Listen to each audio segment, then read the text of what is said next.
Já estamos ao vivo. Olha, hoje o dia foi de muito trabalho, né? Então, quero agradecer a todo mundo aí que tá ligado, todo mundo aí que tem paciência, né, de estar aguardando aí a nossa live, o Papo com Fritz, que agora é às segundas e às quintas. A gente tenta fazer às 19h30, às vezes a gente consegue, mas hoje foi um dia que não deu para rolar. E a gente está entrando agora, são 26, a gente está ao vivo pelo Facebook. Quero agradecer a todos vocês pelo carinho da nossa última live com o pai Adailton, mandar um abraço, herdeiro de Mandiata de Iemanjá. E hoje a gente está também com um herdeiro, né, que é o nosso irmão pai Rinaldo de Airá, herdeiro do pai Caribé de Oxóssi, né, que uma grande referência do nosso candomblé no estado do Rio de Janeiro, e a qual eu tive o prazer, a oportunidade de conhecer antes de me iniciar. E a gente vai saber um pouco agora da história do pai Rinaldo e também sobre a história do pai Caribé, do axé, como está o axé hoje e toda a sua história. Estou só esperando entrar aqui. Enquanto a gente está chegando, o pessoal está chegando aí, eu queria pedir um favor a todos vocês, compartilhar essa nossa live, para que a gente possa estar aí alcançando o máximo de pessoas possíveis. E também comentar, curtir. Você que não me segue aí nas nossas redes sociais, a gente está sempre trazendo para vocês muita informação sobre cultura, sobre tradição de matriz africana, sobre projeto social, sobre várias ações voltadas para o interesse do público de matriz africana. Quero dar boa noite para Rinaldo. Boa noite para Rinaldo, sua bênção. Boa noite, Marcelo Fritz, a abençoe benção, né? Eu também quero pedir a benção aos meus mais velhos, aos mais novos, né? Para poder estar entrando, né, dentro dos lares das pessoas, para que a gente tenha um bate-papo gostoso, né, e saudável, que já estava há bastante tempo programado isso, e por questão de agenda a gente não conseguiu. E hoje você está sendo, né, está me dando um presente, né, antecipado, porque amanhã eu aniversario, né, tem a mudança do meu ciclo. Maravilha, parabéns. 6.0, né, bem vividos. E nem parece. Né, que a gente, a idade é do espírito, né, Marcelo, não é a idade material, é a idade do espírito. Então, quanto mais jovem a gente ter a nossa mente, né, mais a gente vai estar aparentando a juventude, né? E atuando, né? E atuando, com certeza, né? Porque aí a gente adquire forças desta forma. Né? E olha como a gente está lindo aqui, meu Deus. Ficou bonito, né? Tá bonito, o som tá bom. Ó, deixa eu baixar aqui para a gente poder acompanhar. Ó, botei a luz mais clara, né? Ó, quero agradecer a todo mundo aqui.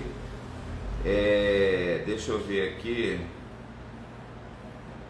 Deixa eu ver.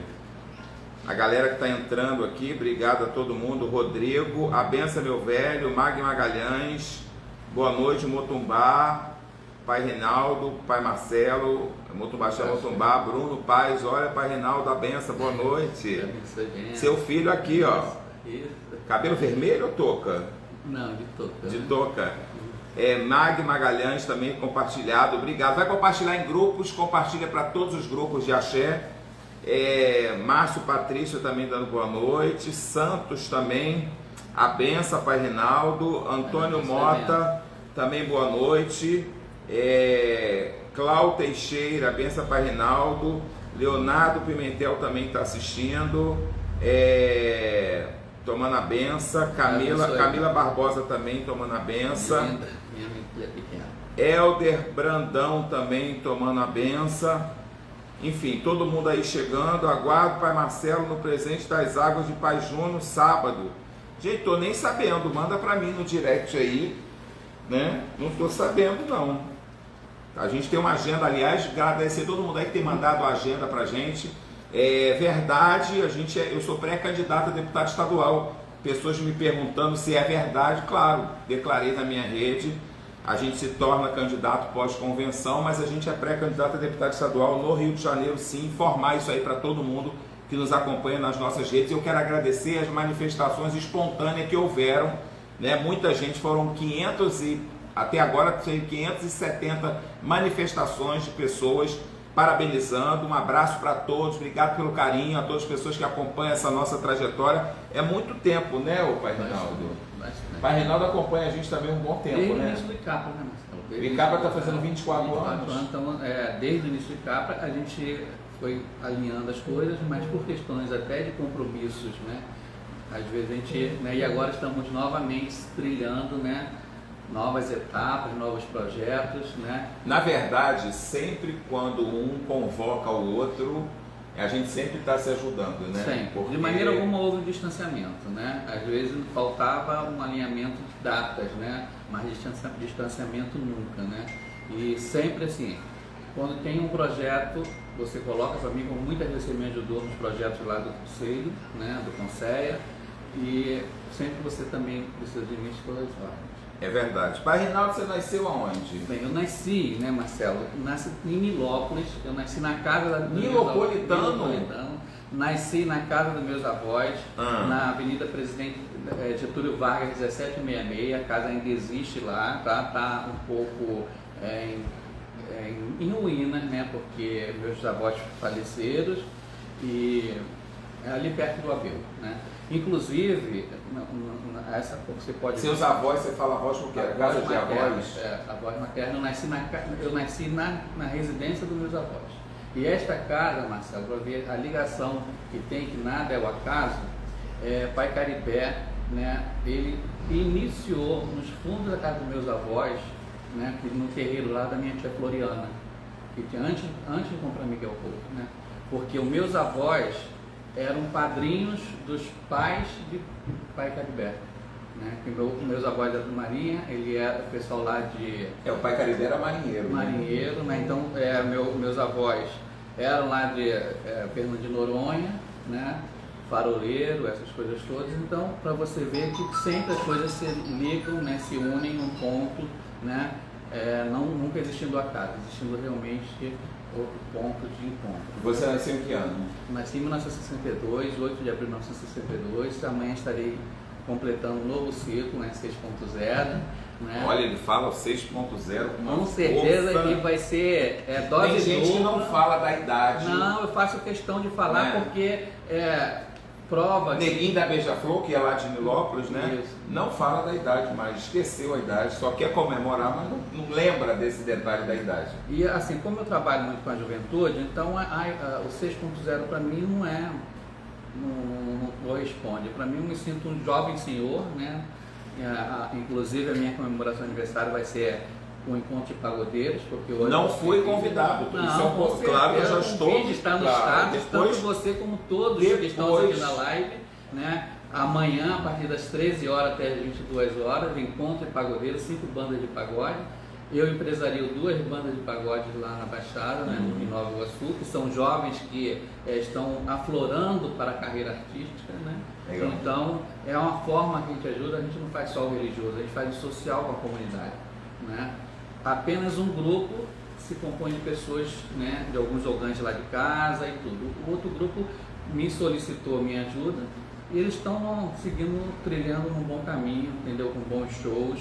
Então convido todos vocês que quiserem me prestigiar amanhã, a partir das 13 horas, na Rua Joá, número 20, tá no meu status. Aqui? É lá em Boa Esperança. E aqui no Engenho Novo, no sábado, vai ser aqui no Armazém 163, a partir das 22 horas. Depois da outorga lá em São Gonçalo, para ver que a gente não para, né, Marcelo? Somos parecidos nisso, né? É muita coisa, Muita né? coisa. Muita coisa.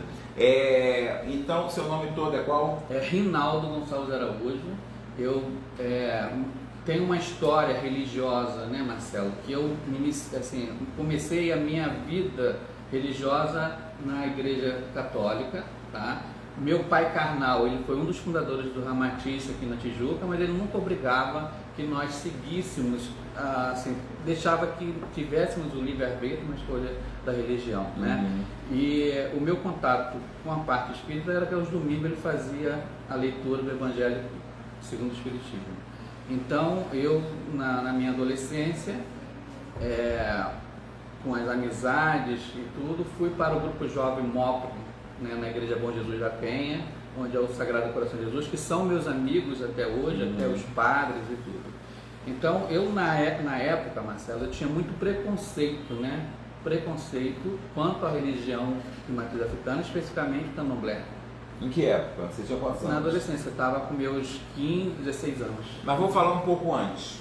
Você tinha muitos irmãos? Sim, a minha família é de filhos naturais, né, dos meus pais, composta de 10, né, 8 homens e 2 mulheres, e tinham mais 5 que eram pessoas que meu pai trazia. Meu pai era da Varig, né, era radiotelegrafista da Varig, então quando ele ia para lugares que tinham pessoas em vulnerabilidade e tudo, dava o auxílio até os 18 anos, né? E aos domingos ele tinha o hábito de levar órfãos para poder almoçar com a gente, né? Para que a gente se... é porque tem alguns orfanatos que você pode pegar para passar o dia. Passar o dia, final de semana, né? E ele nos educava que nós dessemos aquilo, não era aquilo que era descartável para a gente ou aquilo que a gente não queria mais. E dessemos aquilo que a gente até mais gostava, né? Para que não ficássemos presos às coisas materiais, porque nós tínhamos o que? O seio familiar. E aquele órfão não tinha isso, né? Então seria muito importante um brinquedo, uma roupa nova, né? Uma coisa que agradasse bastante a ele. Então, desde da minha formação em família, né? Nós tínhamos o hábito de sentar-se à mesa, né? Coisa que hoje em dia as pessoas estão comendo na frente da televisão, mas tinham esse hábito. Era um regime quase que militar. Não estão socializando com a família. Estão se perdendo esses laços, né? Então, e você foi qual? Qual o seu papel? Você, quando chegou, já tinha muita gente, poucos? Eu era o penúltimo, né? Foi o penúltimo. Então, é uma família humilde, eu não nasci em berço de ouro, né? Meu pai falava que a herança maior que ele poderia deixar para os filhos era o estudo. Então, ele sempre pautava essa questão do estudo. Eu estudei sempre em escola pública, e quando no curso técnico eu optei por trabalhar já com 15 anos, né, 14 para 15 anos, contra a vontade do meu pai, que ele queria só que eu me dedicasse aos estudos, mas meu pai já estava debilitado na saúde, porque ele estava com mal de Parkinson, né? Eu perdi meu pai com 17 anos. E uma das grandes coisas que eu senti que ele não pôde ver, né, assim que eu terminei o curso de técnico de contabilidade, eu montei o meu escritório. Eu ainda não tinha completado os 18 anos, isso foi em novembro, e em abril a minha mãe me emancipou, né? E aí também eu não servi o quartel porque era rimo de família, né? Então eu tinha o meu escritório, estava trabalhando. Nossa, abriu com quantos anos no escritório? Então, estava com 17 para 18 anos. Em novembro, eu ainda não tinha 18 anos, foi aberto o escritório lá na Rua Nicarágua, na Penha, né? Porque eu prestei meu estágio lá na Rua Romeiros, né? Então, assim que eu terminei o curso, já tinha a prática, né? Pela questão que o escritório que eu trabalhava, o volume de trabalho era imenso, né? Então, eu com meu sócio Valdir montamos lá uma sala que a gente só tinha um dinheiro para pagar o aluguel, né? O taco soltava, essas coisas todas, mas tinha muita vontade de trabalhar. Em pouco tempo... Foi seu primeiro trabalho? Meu primeiro trabalho foi com 14 a 15 anos, foi na Kotobuki, a rede Kotobuki que existe até hoje, né? É uma rede japonesa de restaurantes, e ela tinha um depósito de produtos alimentícios lá na Penha Circular. Então eu estudava de manhã e à tarde eu ia lá fazer apontamento dos caminhões. Quantos anos? 14? 14 para 15 anos. E já tinha essa responsabilidade? Você foi trabalhar por quê? Eu fui trabalhar porque eu queria, assim, de uma família humilde, né? Jovem sempre quer as coisas. E na época, meu interesse era montar uma equipe de som, que na época eu montei. Eu com 16 a 17 anos tinha uma equipe Rock Band Discoteque, que era com meu amigo Marquinhos, que era da igreja, o Tuninho, e tinha o Juarez. Então o Marcos era o que tinha 19 anos na época, eu que dirigia a Belina do pai dele, e nós fazíamos baile no Jacarepaguá Clube, lá no Alto da Boa Vista, menor de idade, fazendo baile noturno. Podia? Né? Não podia, né? Quando a polícia aparecia a gente tinha que se esconder. Mas foi uma época muito gostosa. Mas já tinha um espírito empreendedor. Sim, um espírito empreendedor. Sempre, assim, é uma coisa interessante que até a minha irmã Simone Dalchun estava falando recentemente comigo, que quem conheceu a minha carreira, né, ou a minha vocação, né, para a religião, de ver que... Porque eu, Marcelo, eu achava que eu não era pro candomblé, porque eu, desde novo, sempre fui bem sucedido profissionalmente. Então, dos 17 anos montando o escritório, né, emancipado aos 18, meu escritório cresceu rapidamente, fizemos junção com outro escritório, tivemos 200 clientes, né, cheguei a ter lá na Rua da Lapa 200 na cobertura, então era cliente diverso e era uma cobertura imensa, então em cada sala eu ia montando uma empresa que era coligada ao escritório, então era a empreiteira de obra, era a agência de modelos que trabalhava com a Janete, que ela trabalhava na Globo, então nós agenciava para as pessoas serem pontas, né, nas novelas. Inclusive, eu trabalhava com o Chico Recarey, com toda a rede do Chico Recarey, né, levando as modelos e lançamentos. O Milton Cunha, naquela época, trabalhava, né, diretamente com o Clóvis Schneider. Né? Sim, não era o Milton Cunha que... O Clóvis Schneider fazia o Garota de Ipanema. Isso. Não era isso? Tinha uma coluna naquele jornal Meia Hora. Ele tinha uma coluna Noites e Variedades. Quer dizer, tipos de barra, escala, toda. Então, quer dizer, meu carro era meu guarda-roupa. Porque eu ia para o escritório, né, de contabilidade, trabalhava, e no escritório, nas salas, tinha as empresas da qual eu administrava, sempre botando alguém à frente, né? E o escritório, minha casa era o carro, entendeu? Era onde eu guardava roupa, mudava, porque normalmente esses eventos eram dia de semana, né? Lançamento de filme, essas coisas todas. Então, eu não me via para o candomblé, né? Então, eu, como eu disse a você desde o início, toda a minha experiência foi na Igreja Católica, lá na Bom Jesus da Penha, toda a pastoral minha, pastoral de saúde, pastoral da juventude, catequese, eu preparava noivos para casamentos, entendeu? E eu ia para a igreja de manhã, saía 11, meia-noite da igreja, né? Fui para o seminário para poder fazer o teste vocacional, ia na casa de Dom Eugênio Salles, né? Então toda aquela caminhada, toda a minha vida vocacional e pastoral foi na igreja Bom Jesus da Penha, né? E aí, ao perder meu pai carnal, ao desencarnar com 17 anos, né? 30 dias... Você morava com seu pai e com a sua mãe? Com 17 anos morava. Eu, 19 anos, montei meu apartamento, né? Saiu de casa com 19 anos? Mas não foi sair com problema não, é porque como minha vida era muito agitada, minha mãe não dormia enquanto eu não chegava, né? Minha mãe não dormia enquanto a gente não chegava, então para dar um conforto a ela, eu peguei um apartamento que era de frente lá, mas não adiantava, ela procurava ver a hora que apagava a luz, a hora que chegava, né? Aquela coisa de mãe. E então, Marcelo, quando meu pai desencarnou, né, em maio de 79, 30 dias depois, em casa, rezando o Pai Nosso, eu tive a primeira manifestação, né, espírita. E você tinha quantos anos? Eu estava com 17 anos. Mas vamos voltar um pouquinho antes. Você falou de escola, você estudou em colégio público? Na escola Lopes, não. Em Lopes eu só nasci na casa da minha avó. E foi para onde? Sempre morei na Penha Secular, na Vila Barripina 540. É onde você abriu o escritório lá depois? Não, na Penha que eu abri o escritório, mas a casa da minha mãe ainda existe até hoje lá na Vila Barripina 540, né? E ali perto do Parque de Barroso, né? Perto de Getúlio Vargas, essas coisas. Agora, aí na Penha era a Igreja Bom Jesus da Penha. O meu escritório eu montei na Penha, em Catarina, no meu escritório. E aí você estudou em quais colégios por ali? Então, eu comecei, para você ver, eu tenho amigos desde a época de jardim de infância, desde amigos até hoje, quando eu tinha 5 anos de idade, foi ali na escola Brant Horta, né?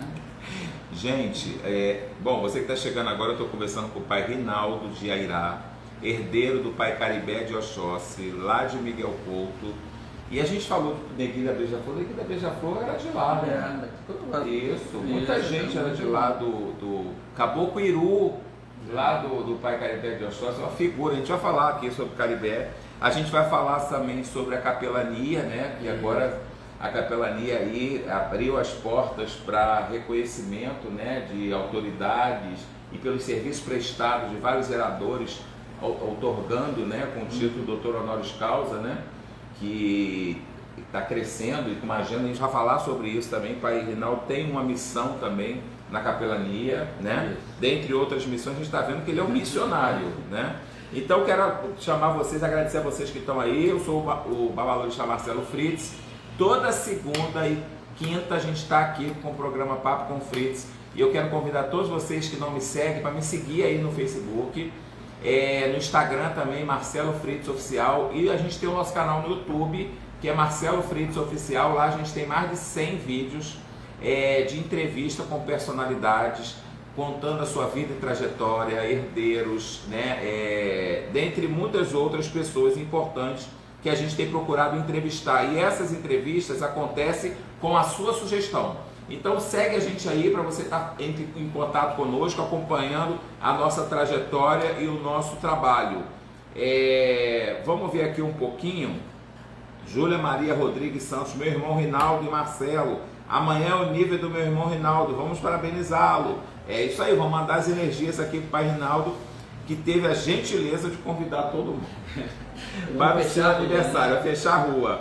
A Vanja Sueli, boa noite a todos. Motumbá, meu mais velho, meu mais novo. Motumbá, chama Motumbá. Cristina Kelly, boa noite. Aurê, som e imagens perfeitas, adorando a entrevista. Obrigado, um beijo. Thales de Araújo, tomando a benção. Nerci Pereira, benção.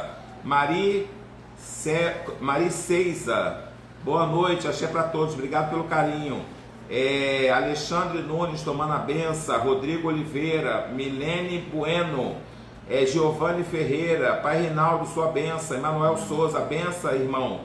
Milene Bueno, boa noite. Emanuel Souza, Giovanni Ferreira, já toquei um blé na casa do Marcelo Fritz, obrigado, um abraço grande, meu rei. Emerson Oliveira, mandando aplausos. Maria Cristina, Motumbá. Fábio Roberto, sua benção. Meu pai e tio, Rinaldo Araújo, Fábio, ó. Isso, Fábio. Morena Nani, a benção pai Rinaldo Araújo, boa noite, o senhor está lindo, Suequede aqui. Babalorixá Renato Júnior, a benção meu pai Rinaldo. Babalorixá Marcelo, pai abençoe a benção. Jorge, Ogan Jorge, lá da casa do Pai Célio, boa noite, amigos, obrigado pelo carinho. Graças Lira, dando boa noite também. Eliana, mandando boa noite, a benção para Reinaldo, meus parabéns, sua filha de Oxóssi aqui. Babalorixá Renato Júnior, pai Marcelo, o senhor é top, obrigado pelo carinho. Teus Santos, tomando a benção. Babalorixá Renato Júnior também, filho de Ogum Jobi, verdade, meu pai saudoso. Tata Sagemi de Lembrar, assistindo aos babá, será bela live. Quiambotê, acho que é isso. Benção, meu pai. Macuyu. Bruno Vinícius também tomando a benção. A Olive dando oi. Oi para você também. Mariângela Reis também. Benção, meu pai. Vitor Filho também está assistindo. Benção, pai Reinaldo. Orgulho sempre. As pessoas, todo mundo ligado. Obrigado. Vão compartilhando aí. Vai lá compartilhar em grupos. Copia o link. Bota nos grupos do WhatsApp. Para a gente explodir com a nossa live. Pai Reinaldo. Então você tem esses seus trabalhos, né, que você falou, começou com 14 anos, depois com 17 anos abriu seu escritório, estudou em colégio público, um empreendedor nato, né, abriu um escritório, linkou com várias empresas, ganhou dinheiro? Muito, Marcelo, por isso que assim, tem muita gente que tem, né, a concepção errônea, né, que no candomblé assim, pessoas, né, que são muito humildes, que não têm estudos, né, e a Albabi, ela sempre, desde quando fundou o Poconjá, né, sempre falava que os filhos teriam que ser diplomados, era um grande orgulho. Mas eu não tinha conhecimento naquela época, né, então eu não me via no candomblé justamente porque, primeiro, era coisa que não condizia dentro da minha realidade. Aí, a sua família, alguém era de axé, não? Sim, como eu disse, a família, né, por parte da minha mãe, era toda ligada ao meu pai Caribé, né? A minha tia Vavá, que fazia os enfeites para lá, mas não chegou a ser iniciada, né? Então, porque o pai Caribé tinha muito cliente, né? Muitos clientes. Ele tinha muito filho de santo, né? Ele tinha, assim, era uma coisa assim. E segundo... Eu acho que um dos pais de santo do Rio de Janeiro que mais teve filho de santo, então, né? Segundo esses relatos, os meus tios, irmãos da minha mãe, eles ajudaram lá na época de capinar, quando ele adquiriu o terreno, essas coisas. Mas da família, eu fui o único iniciado com o meu pai Caribé. Foi isso que na época ele falou, que ele tinha uma dívida com a minha família por ter tanto auxiliado ele, mas não, apesar de frequentar a casa, ajudar nas coisas, mas ninguém nunca tinha se iniciado na família, né? Mas então, naquele ponto que nós paramos, né, no desencarne do meu pai carnal, 30 dias depois eu tive a primeira manifestação espírita rezando o Pai Nosso em casa. Porque como meu pai tinha desencarnado... Você tinha quantos anos? eu estava com 17 anos, né? Antes de montar até o escritório. Meu pai faleceu em maio, eu montei o escritório em novembro. Mas eu estava na época com uma namorada, né? E ela era batista e tudo, ela não tinha ido na missa de sétimo dia que tinha orado celebrar na Bom Jesus da Penha, e fomos fazer assim a oração em casa. Então, rezando o Pai Nosso, minha mão começou a tremular, as duas, eu tive a incorporação, não tinha nenhum conhecimento, mas a mãe dela era irmã de santo. Então foi que na época cuidou. Então, diante a este caso... Mas o que houve? Conta pra gente. Então, mas é para você ver a questão da ancestralidade quando puxa a gente, né?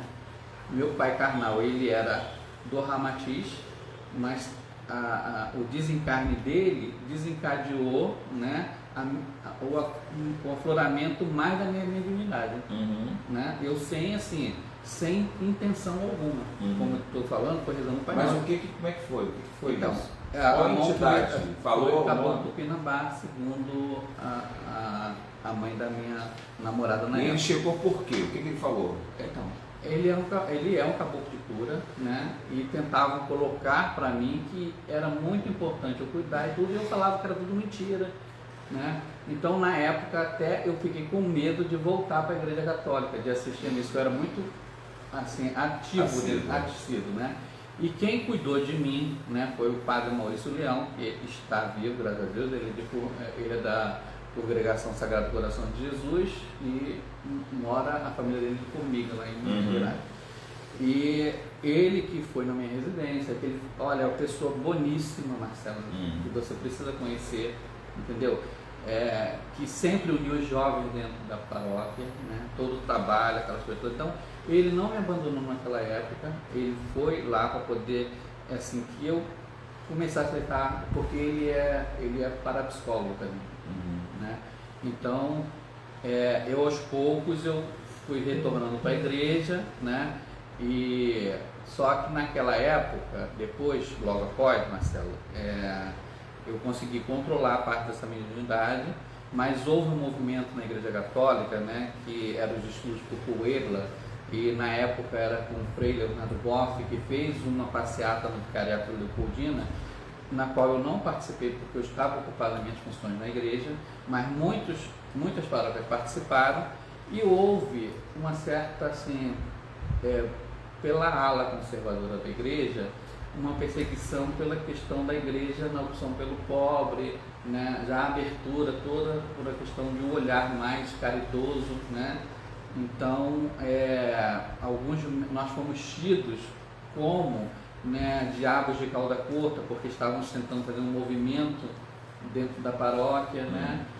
Mas era um movimento pacifista, porque a gente usava uma fita, não concordando com algumas atitudes de expulsar pessoas que estavam em pleno exercício da catequese e tudo, por ter participado desse ato, né, lá na Vicariato da Leopoldina.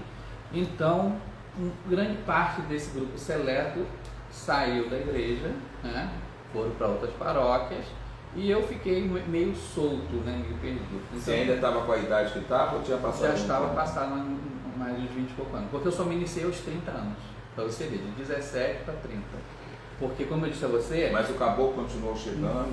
Chegou, ia vindo, mas assim, minha mãe, como tinha o conhecimento, né, ela ia controlando, mas era menos, né, E aí você começou a aceitar, porque você falou não, que de forma alguma. Inicialmente você achava que era mentira. Achava que era mentira. Então, eu aos 29 anos, eu tive hoje que eu falo que é um infarto, né?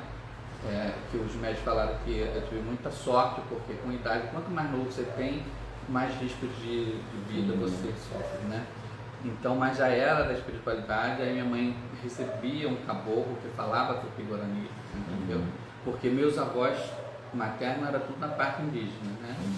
Então, cuidava de mim e tudo, e eu falava que eu tinha que cuidar da espiritualidade, eu não aceitava de forma alguma, por causa que eu estou te falando. Eu sempre fui bem sucedido, tinha várias empresas, entendeu?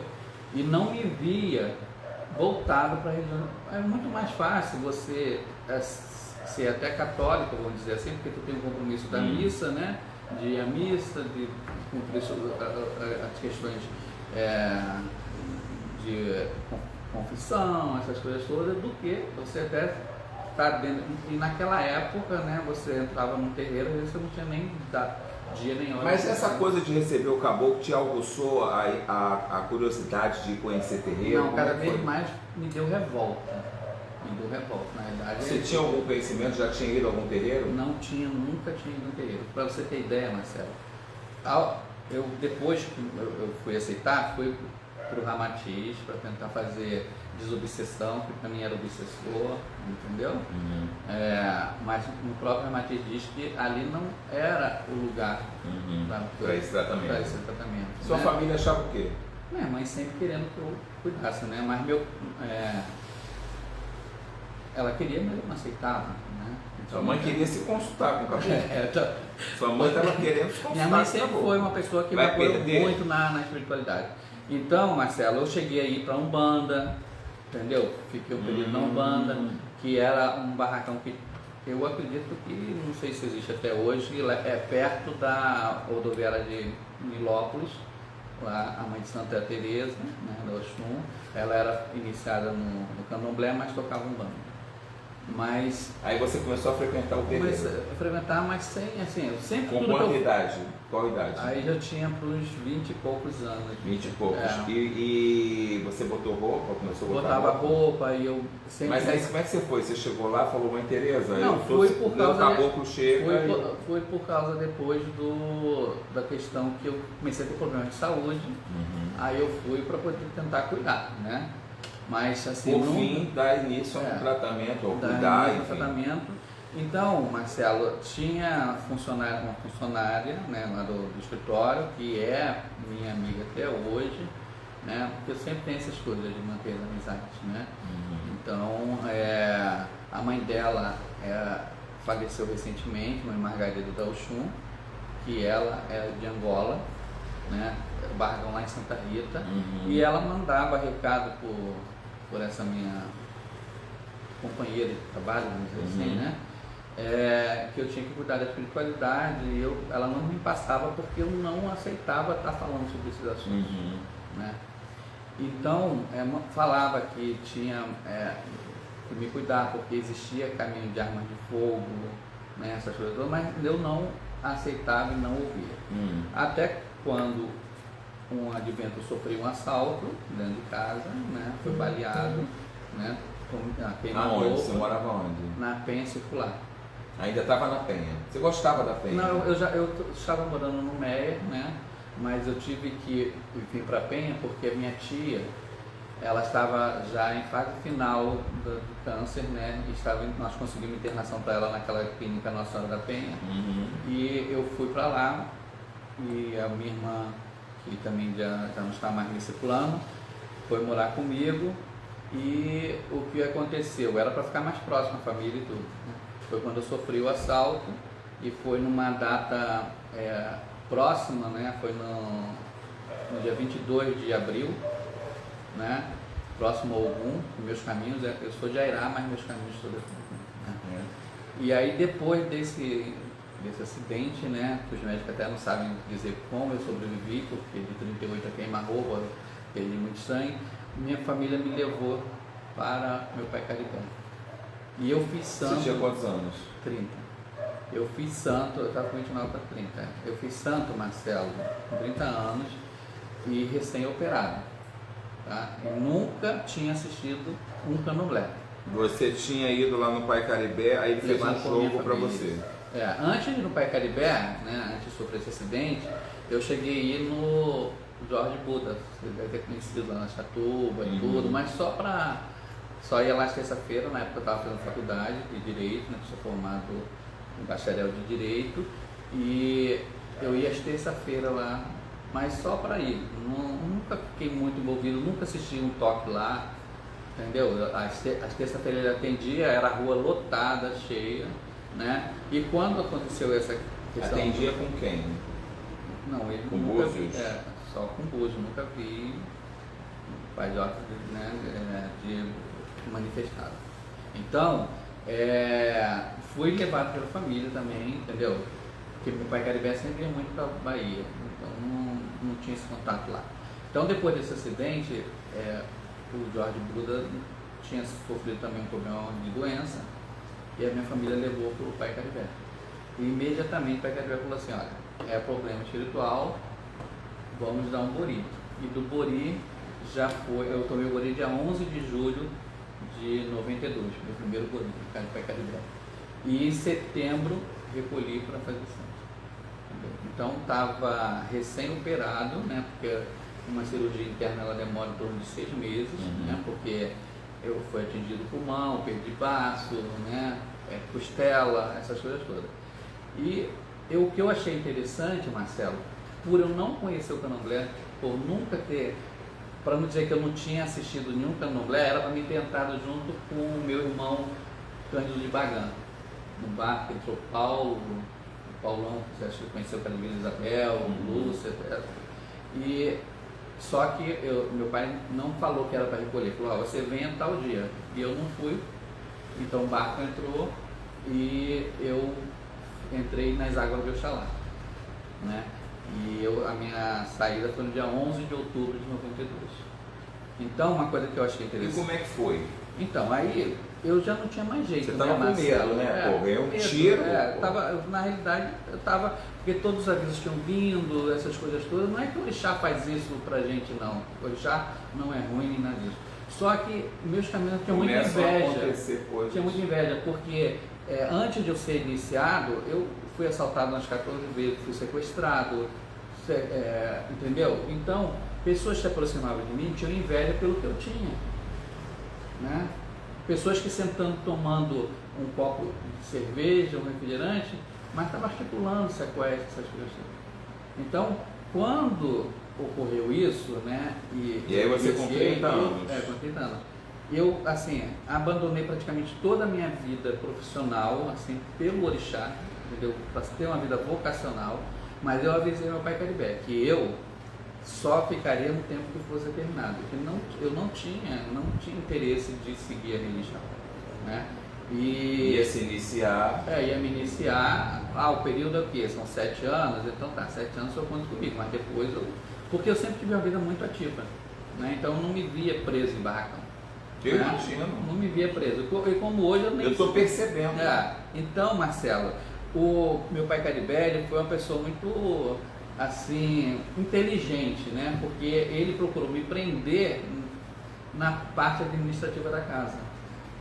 Então, toda a parte administrativa, de ver mensalidade, de ver documentos legais, tudo era comigo. Você começou a fazer isso? Tudo. Era uma forma que ele me prendia no barracão. Entendeu? Então, te envolver. Me envolvia. Me dando responsabilidade. Mas eu sempre estive presente em todas as obrigações da casa, entendeu? Meu período de AO, eu vivenciei meu período de AO, meus irmãos, meus mais velhos podem falar isso. Eu nunca fiz coisa além do meu período, entendeu? Foi tudo dentro, que hoje a gente vê as coisas extrapolarem, né, Marcelo? O Iaô não quer mais ser Iaô, é um momento que a gente sente saudade. É tão bom ser Iaô. Né? É tão bom. Hoje em dia a gente vê as pessoas... Seu bar foram quantas pessoas? Fomos 2, eu e o meu irmão André de Logum, né, que ele está morando no sul, de vez em quando a gente se fala, mas assim, a nível de tomar as obrigações, eu fui praticamente sozinho, né, que o Pai Caribé sempre cobrava que eu tomasse as obrigações na época, né, e assim, em tudo e todos que estavam sempre recolhendo, eu estava presente, né, porque toda a parte administrativa, né, até quando não estava lá, ele chamava por meu nome, né, mas eu, quando fui tomar minha obrigação, para tomar minha obrigação de 6 anos, eu não tomei, porque na época, naquele ano, tinha falecido muitas pessoas na casa. Então meu pai disse que ele não ia botar meu olho no chão. E aí eu só tomei 1 ano depois, né? E disso, meu pai viu um Iaô para me tirar, que eu nem esperava, né? Você tinha quantos anos de santo? Eu estava 7 anos de santo, né? Meu 7 anos foi em 2000. E meu primeiro Iaô, né, meu romano foi o Roberto, né, que era até casado com a minha irmã Simone Bochum. Ele ia fazer santo com Mãe Estela. Eu acompanhei isso, eu fui lá no Palácio do Catete, como Mãe Estela teve no Rio, né? Só que eu não sei o que ocorreu, meu pai ligou e falou, você venha pro barracão que o jogo terminou que você recorresse. Né? Eu falei, pai, eu não tenho tempo. Não tenho tempo. Ele falou assim, você vai estar o teu irmão Cândido aqui cuidando, você vai vir nas horas que tiver que vir, só que depois, Marcelo, depois do barco lá dentro, aconteceram coisas que eu tinha que estar diretamente. Foi quando eu tive que ficar mais no... Aí o pai Caribé falou assim, é por aí que eu vou pegar ele. Foi por aí, porque ele, quando eu tomei a obrigação, ele falou, Reinaldo, eu tenho uma notícia para você. Você tem cargo de zelador de orixá. Vamos ver aqui. Você soube com 7 anos? Aos 7 anos. Aos 7 anos de iniciado. Olha, Vitor, a benção, Pai Reinaldo, orgulho sempre. Júlia Maria, Pai Reinaldo, não esqueça de lembrar a festa de Pai Oxóssi. Vai ser agora, né? Dia 24, às 24 de... O último domingo de abril, que sempre foi tradicional na casa, o último domingo de abril, a festa de Oxóssi. 24 de abril. Às 16 horas. São todos convidados, viu, gente? 16 horas.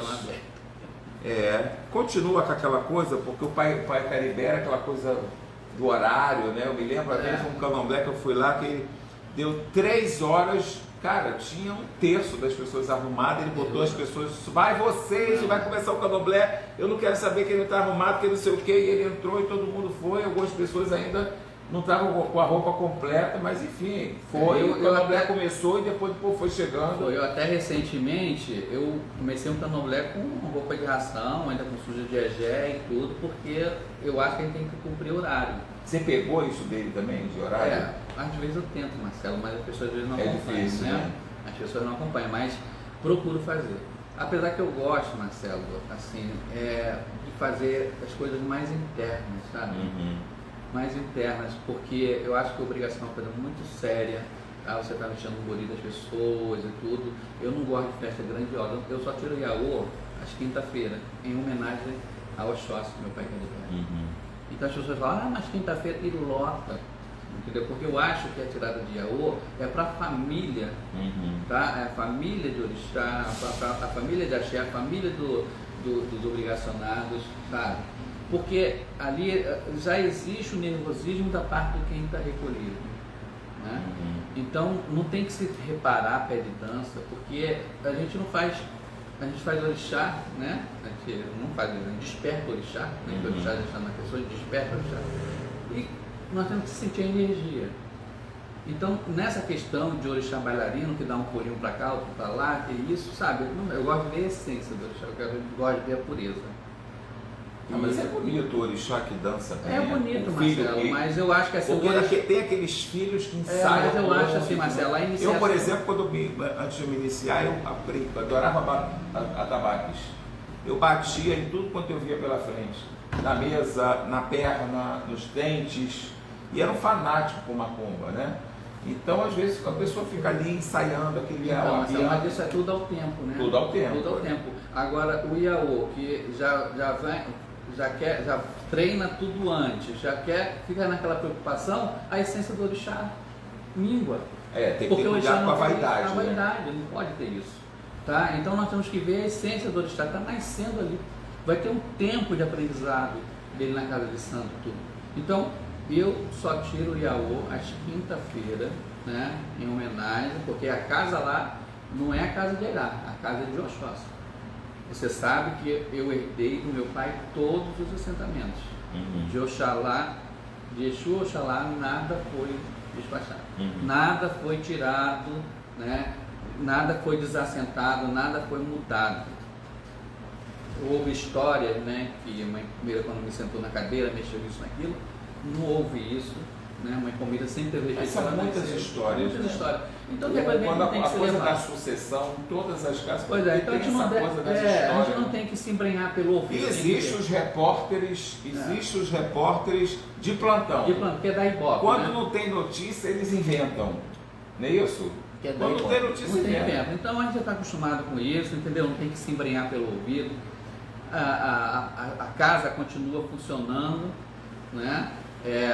Continuo fazendo a vontade que meu pai deixou por escrito, né? A procissão, 2 anos que eu não tiro por causa da pandemia, mas a procissão vai ter no dia 1º de maio, entendeu? Então, tudo que meu pai determinou continua sendo feito. Uhum. Tá? Eu faço de uma maneira mais simples, Marcelo, porque por todas as questões que se houveram, né? Uhum. Mas eu acho, Marcelo, de início, quando até herdei a casa, eu ficava muito preocupado de que as pessoas ficavam me cobrando, mas meu pai caribé não fazia assim, meu pai caribé não fazia assim, então tu não sabia por onde caminhar. Até que chegou um ponto... É um peso, né? É um peso muito grande. O Caribé de Oxóssi, pai Caribé de Oxóssi era uma pessoa muito... Ele tinha essa forma rígida dele de ser, né? Ele era muito rígido, muito militar, né? Com aquela coisa que todo mundo falava, ele é militar, então ele faria assim por causa de militarismo, muito rigoroso, tanto para começar quanto para terminar. Isso. Eu já vi pai Caribé praticamente expulsar todo mundo. Não, ele fazia isso com a mangueira, né? Com a mangueira. 8 horas ela estava vazia. Você né? chegava lá, você tinha que ajudar ele a lavar aquele quintal, era o axé da casa. Né? Ele lavava o barro, né? Lembra? Ele A época que não tinha piso e tudo, era o barro. Exatamente. E aí, com as mãos de macumba, ele dava uma certa hora e queria que todo mundo fosse para sua casa. Acabava o candomblé, até porque hoje tem mais facilidade de transportes aqui, mas naquela época era mais difícil. Né? E quando acabava o candomblé, Marcelo, os que ficavam na casa tinham que lavar a casa todinha à noite. À noite. Acabava o candomblé. Eu lembro de uma senhora, mãe Fomos de Oxalá, isso. Que era ali.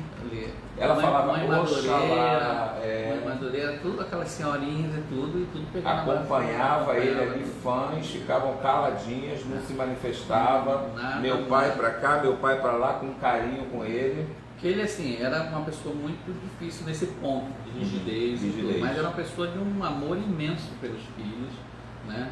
Nas épocas que eu precisei dele, né, quando houve também um acidente de carro comigo, que eu quebrei todos esses ossos da mão, ele jogou lá, falou, Rinaldo, no jogo está dando para você não operar. Eu falei, mas rapaz, eu estou aqui no hospital já estou na fila aqui da cirurgia. Eu estava no fundão. E ele saiu do Miguel Couto para ir para o fundão, entendeu? Chegou, não tinha água no hospital, estavam comprando água mineral para me operar. O médico me atendeu, o Dr. Marco Mussafi, né? E ele, nisso chegou uma pessoa que estava com uma gravidade maior do que a minha, e eles, o Dr. Marco Mussafi falou assim, vamos dar um jeito em você. Chamou o enfermeiro, colocou os ossos da minha mão tudo no lugar sem cirurgia, entendeu? E não estou troncho nem nada aqui.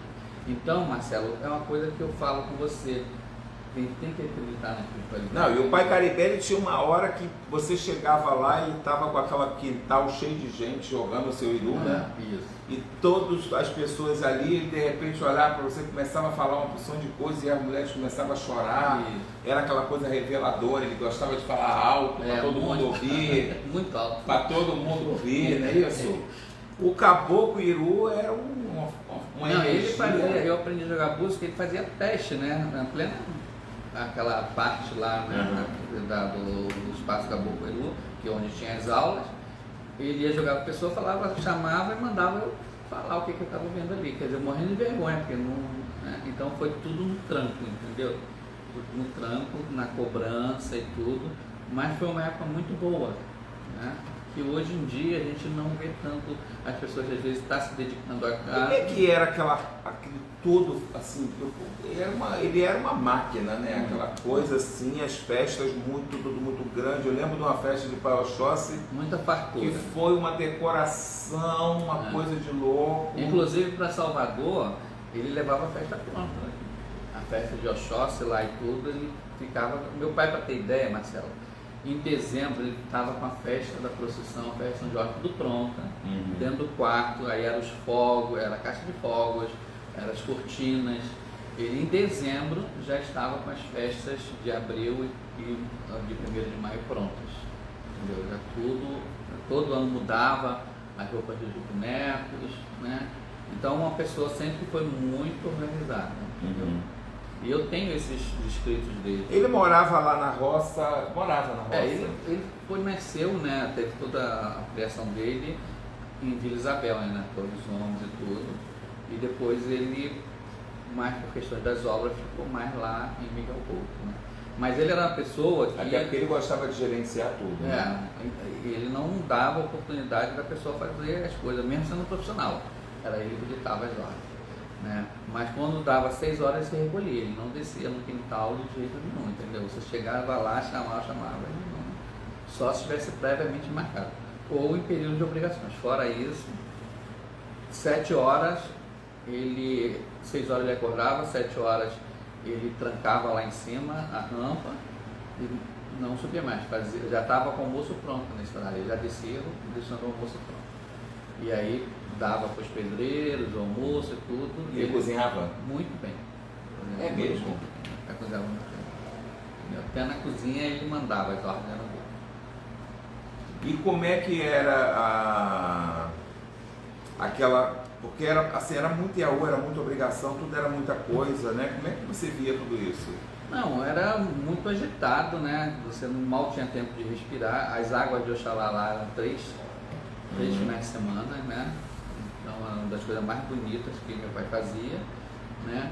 E o primeiro domingo era todo mundo de obrigação, né? E uma das coisas que a gente se deu bem, Marcelo, porque meu pai nos intervalos, ele mostrava a parte lúdica, né? Então, quando tinha festa de Xangô, enquanto os orixás se mexiam, eu levava artistas como o pessoal do Charles Nelson, meu amigo de muitos anos, né? Então, ia se apresentando danças afros, fazia mesclagem. Você sempre teve essa visão, né? Com o axé, né? Com o axé. Sempre nas procissões eu levava os artistas para se apresentar, com toda a minha facilidade que eu estou falando com você, de ter todo esse know-how, né? Todo esse conhecimento com as pessoas, que as amizades, que Charles Nelson é meu amigo até hoje, né? Então, Carlinhos de Jesus não era nem conhecido, né? Na época que eu estava em Porto Seguro, participei de lambada lá, ganhei lá, trouxe a lambada para o Rio, lá para o Coimbra Esporte Clube, lá na Pedra Lobo Júnior. Chamamos o Carlinhos de Jesus para fazer, né, a apresentação lá. Houve grande repercussão da lambada aqui no Rio. Foi quando ele foi convidado pela Elba Ramalho para poder ensaiar um filme lá e fazer, e graças a Deus a carreira dele alavancou. Né? Então são nessas coisas pequenas, em lugares pequenos, que a gente vê muito do que a gente, na nossa simplicidade, na nossa parte vocacional, você acreditar que você sabe. Não adianta você fazer nada sem você acreditar. Se você não acreditar, não adianta nem começar. Vamos ver aqui a Sônia Ribeiro também, meu rei, Pai abençoe a benção. Júlia Maria, estou assistindo o programa, atenta, Mutumbá todo, Júlia de Chapanã, Mutumbaxé, Mutumbá, Odair Nascimento, Pai Rinaldo, Pai Odair, grande Odair, Bila, Isabel, é isso? Mutumbaxé, Mutumbá, Sônia Ribeiro, benção Pai Rinaldo, Axé, Gisele Ramos, a benção Pai Rinaldo, boa noite, Babalorixá Renato Júnior, meu Pai Rinaldo, Pai Marcelo, uma das melhores entrevistas que eu já vi aqui, parabéns, obrigado. Compartilha aí, compartilha nos grupos de Zap. Luan Silva, será aberto para perguntas depois? Pode fazer perguntas, à medida do possível a gente procura responder. Blonson, é isso? Blonson Faria, dando boa noite. Auremi, meu irmão. Tânia Cristina também, boa noite, meu irmão Cuiú, axé para vocês, para você também, meu amor. Babalorixá Renato Júnior Ogum, Moé, fui iniciado por esse homem maravilhoso, Pai Rinaldo, parabéns. Johnny Costa, boa noite, Pai Rinaldo, a benção. Vanessa, boa noite, qual o endereço da festa? Vamos falar. Rua Vinhático 10, Miguel Couto. Luan tá aí ligado, ó. Ricardo Rocha, Boa Esperança, é verdade, Miguel Couto. Pai Marcelo, corretíssimo, meu saudoso Pai Caribé era pontual no horário, é verdade, só quem foi para ver, né? André Martins também, boa noite, Pai Marcelo, meu irmão Rinaldo. Cabelinho Silva, boa noite para Rinaldo, a benção. Ricardo Rocha, as histórias do meu avô Caribé, é verdade. Diego Cruz mandando aplausos, obrigado pelo carinho. Quem não me segue aí, Marcelo Fritz Oficial no Facebook, segue também lá no Instagram, Marcelo Fritz Oficial, a gente está sempre com muita notícia, muita informação. A gente já está montando o Jornal ICAP, edição 132, 40 páginas, quer divulgar sua festividade? Entre em contato conosco, nosso WhatsApp é o 970329289, 970329289. Pai Rinaldo, Então você tira o seu primeiro IAU depois da sua obrigação de 7 anos, com determinação do jogo de curso de Paicaribé. Qual IAU que era? Quem era a pessoa? Foi o Roberto, né? Foi em janeiro. Que ia iniciar na Bahia. Ia iniciar na Bahia, lá com a mãe Estela. E foi em janeiro de... 30 de janeiro de 2000. De 2000. E aí, a partir daí começou, né, Marcelo? Você já estava com 8 anos. Não, então, assim que eu tomei obrigação, em outubro, em janeiro já primeiro de E depois? Aí depois foi, né? Não parou mais. Eu que eu não queria, né? Foi fluindo, sempre com meu pai ao lado, né? Sempre meu pai ao lado. Isso aí ele sempre apoiava, né? Ele sempre apoiava, incentivava. Isso. E aí ele só assim, meu pai não queria que eu montasse barracão, tá? Eu cheguei a ganhar um barracão, né? Lá no Lixão, um barracão imenso. Fiquei um período lá, 1 ano e tudo. Em Duque de Caxias? Em Duque de Caxias, no Lixão, que minha irmã, ela desistiu de continuar e me chamou para ir lá receber pegar o que eu quisesse, né? E quando chegou lá, a Ira passou e ela me entregou o barracão a Ira, né? Então fiquei um período lá, mas meu pai não ficou satisfeito, essas coisas todas, e como eu não tinha também muito tempo trabalhando no escritório, essas coisas todas, eu optei em falar para as pessoas que elas fossem para o barracão do Miguel Couto, né? Mas alguns quiseram, outros não, né? E aí foi quando depois apareceu de eu ter que cuidar de pessoas que vinham aqui na minha porta, né? Então, quando esse barracão que é aqui no Engenho Novo, ele foi fundado dia 21 de julho de 2004. Você até me deu o certificado de carta, tem até tá lá embaixo até hoje. E o primeiro toque de candomblé foi em outubro, né? Mas contra a vontade do meu pai, não queria. Tanto é que nesse dia ele armou um almoço lá para que ninguém viesse. Ele fazia isso, né? Ele sabotava. Para que ninguém viesse no candomblé. Não quisesse guerra com o pai Caribé. Não quisesse guerra de forma alguma, sabe? Mas depois entramos num acordo e ele falou assim, não, só não quero que você toque nos dias que eu tocar, porque eu preciso de você aqui. Quais eram as manias do pai Caribé? Bem, ele primeiro era muito rígido, ele não gostava de ser contrariado, a ideia dele era que valia, né? A nível de tudo, as coisas tinham que ser feitas da forma dele, né? Por mais que fosse errônea, era difícil você convencer a ele de que era daquela forma, né? Então, para você ter ideia, quando ele contratava alguém para decorar, ele ficava dando opinião lá onde botar o grampo, entendeu? Então, era dessa. A ideia dele sempre era que prevalecia, mas aquilo que eu estou falando. Ele aceitava a conversa também, era todo momento. E era bom de conversar com ele quando estava sozinho, entendeu? Porque quando estava próximo a outras pessoas, ele não aceitava. Podia estar errado, mas ele errado. Firmava na até estar errado, você tinha que dele. confirmar que ele estava certo, né? Diante aos outros. Agora, quando você já discordou alguma vez de pai Caribé? Já teve algum atrito com ele? Não, atrito eu nunca tive, mas já discordei, né, porque meu pai realmente... Porque uma vez, Marcelo, na procissão de São Jorge, ele me pediu que eu levasse as atrações, eu estava fazendo eventos lá no Rio Centro, e eu consegui levar um ônibus de artistas para lá, né, que era o pessoal do Catimbó, né, várias regiões.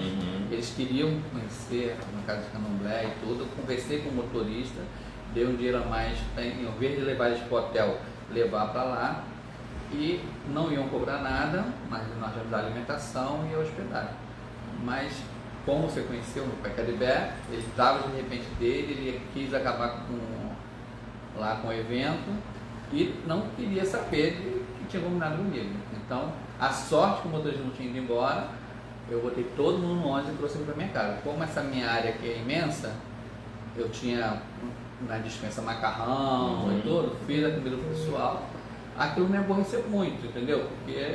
Mas graças a Deus eu dei o jeito e também só fiquei aborrecido. Quando eu estava aborrecido do meu pai, eu desaparecia um pouco. E só ia lá quando estava com a cabeça fria. Mas nunca levantei a voz para meu pai, nunca discuti com meu pai, entendeu? Mas esfriava a cabeça e depois conversava com ele, que tinha também eu tinha me magoado. Eu acho que a gente tem que apresentar essas coisas, né? Tem que ter conversa, mas tem que ter o respeito em primeiro lugar. Como é que foi essa questão do...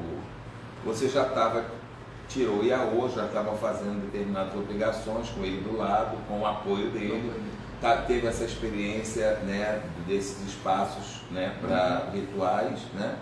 E aí como é que foi essa questão do falecimento dele? Então, quando a gente, depois que eu inaugurei aqui a casa, né, primeiro toque e tudo, e acertamos os ponteiros, aí ele foi recolher a minha irmã Simone da Oxum, né, para dar a obrigação dela, né, que já estava até atrasada, e ele falou: Rinaldo, olha, eu quero você comigo aqui. Então, eu fui os primeiros dias, mas minha casa aqui já estava funcionando. No dia que foi marcado o Bori, eu tinha compromissos aqui na casa. Aí eu combinei com meu irmão Américo, falei: Américo, meu pai está contando comigo, mas eu estou com um compromisso para estar em casa. Ele não pode saber porque ele vai se aborrecer com isso, mas é coisas que não tem como eu desmarcar. Aí pedi que ele fosse ajudar, né? Chegasse lá 2 horas da tarde e tudo, porque meu pai começava as coisas cedo. E quando for perto do horário, eu vou avisar ele que eu não vou, né? E aí, quando foi perto de eu começar o Bori, eram 6 horas, eu avisei, liguei para ele: pai, ó, tô aqui no escritório, né? Tava até mentindo, né? Porque eu tava aqui no barracão, mas se eu falasse que eu estava no barracão, o mundo ia cair. Então, ele não vai dar para mim chegar. Ele falou: não, eu te aguardo, eu te aguardo. Eu falei: não, pai, não dá para me chegar, tá? O meu irmão Américo, o senhor está com as pessoas aí, o senhor pode começar o Bori, que amanhã estarei aí. E quando ele foi fazer o Bori da minha irmã, né, no meio do Bori que ele veio se sentir mal, né, e foi pro... Ele estava bem? Ele estava fazendo os tratamentos, né, tomando remédio, estava com um chiado no peito, né, mas ele não parava, ninguém esperava que meu pai fosse falecer, porque ele não parava, ele era uma pessoa muito ativa, né. Então, quando me ligaram, falaram assim: Rinaldo, vem pro barracão que o Pai Caribe não está passando bem, estamos levando ele para a posse. E eu já estava na metade do caminho, eu dispensei todo mundo. Porque ele nunca foi assim, eu nunca me lembro de ver assim: Pai Caribe está doente, Pai Caribe está acamado. Ele mesmo quando tinha algum problema, ele brigava com a doença e ele nunca foi para desmarcando as coisas, ele sempre fazia. E aí no caminho, Marcelo, já me ligaram falando que ele já tinha desencarnado, né? E o que fazia, o que faria. Eu falei: olha, tranquem a casa que eu estou indo para aí, né? Mas primeiro eu fui para o hospital para poder ver os normativas, né? Ver todas as coisas necessárias. Foi de repente? Foi de repente, infarto fulminante. E aí, como é que foi? No dia 3. Você na época era só você era filho de santo, mas filho como é de santo, que na parte civil, parte civil, direito, pai pequeno da casa. Você recebeu o posto de pai pequeno quando? Então, assim que eu tomei minha obrigação de 7 anos. 7 anos. Não tomei com 6, né? Foi minha obrigação de 6 atrasada, né? Então só falo que eu falando assim 7 para saber que foi fora do tempo. Sei. Aí tomei o posto de pai pequeno, né? E aí você estava cuidando da parte civil? Na parte civil já era antes, porque a parte civil podia, né? Eu era habilitado, formado, da cultura. Eu era vice-presidente da casa e a Rita de Lobo presidente. E aí quando houve o falecimento, como é que foi para a questão de tomar as providências? Eu tive que, assim, eu não podia, por não ser da família, não poderia eu reconhecer o corpo, né? Então, liguei para o filho dele, Karnal, né? E ele estava em obrigação na casa dele, ele até disse que faria um esforço assim para ir, mas problema que deve ter tido, ele não pôde ir, mas a sobrinha dele, filha do Normando, né? Que ela sempre teve uma boa relação comigo, né? Então ela foi reconhecer o corpo e a gente fez todos os... Ele deixou tudo organizado, Marcelo. Porque ele era muito organizado, né? A questão até da ritualista fúnebre dele, né, tá no livro ali todo relacionado, o livro está até ali, na minha mão, tudo passo a passo, e foi feito exatamente como ele disse. Meu irmão, que é militar, que é dos Fuzileiros Navais, falou que nunca se viu uma cerimônia tão bonita. Né? Ele não tinha visto uma cerimônia tão bonita. E a cerimônia redigida por meu pai já desde 1998, ele tinha deixado aqui. Ele faleceu no ano 2004. E 6 anos depois, né? Interessante, Marcelo, que o Caboclo avisou. É mesmo? O Caboclo falou que naquele ano a gente não levou fé. Entendeu? Mas os que escutaram. O Caboclo falou como? O Caboclo disse que chamava ele de Albertino, né? Que avisasse Albertino que não adiantaria, que a hora dele está chegando. Mas a gente achou que não deu, porque meu pai não estava assim, uma pessoa acamada, uma pessoa reclamando, entendeu? Então foi uma coisa, um choque para todos nós. Foi um choque para todos nós. E eu imagino, né? Porque assim, uma pessoa forte, com poder, com a força que tem, tenho certeza que muita gente não acreditou, né? Não acreditou. Foi um baque para todo mundo, né? Ele foi sepultado no dia seguinte? Fez toda a ritualística, né? Nós tivemos que pagar 2 translados lá do Hospital da Posse para o barracão e depois para o Jardim da Saudade. Ele foi velado no barracão. Velado no barracão. Conforme ele terminou tudinho. E depois levado lá para o Jardim da Saudade, lá em São Passos, né? Na carta que ele deixou com relação à questão de sucessão, como é que então, ele deixou já tudo por escrito de como seria as coisas, né? E botou 5 nomes na linha sucessórias, mas que fosse confirmado por jogo de cruz. Então, desses 5 nomes, o meu constava como primeiro, né? E aí tinha a Nancy de Mungá, tinha a Miriam de Xangô, o Wendel, né? E tinha o meu irmão Famo, do Mulu. Tá? E eu, logo depois que teve toda essa parte, né, do sepultamento, tudo, eu fui a Salvador me dirigir a Mãe Estela, que ela também sabia de tudo isso, né? E falar com a Mãe Estela que assim, eu não tinha interesse na sucessão, porque eu até tinha minha casa de santo, né? E a Mãe Estela falou assim: como estão as coisas lá? Eu falei: os cargos estão assumindo. Ela falou assim: então deixe Xangô determinar. Foram as palavras de Mãe Estela. Ela na época não chegou a me indicar ninguém para que pudesse estar junto aqui no acompanhar. Ela se isentou disso, mas ela só falou que deixasse que Xangô iria determinar as coisas. E aí como é que foi essa determinação? Marcelo, aí que vem a parte que foi um pouco uma parte assim desagradável, né, vamos dizer assim, porque eu nunca tive problema algum com o Felipe Arnaldo, nem tenho, né, com o Jorge Caribé.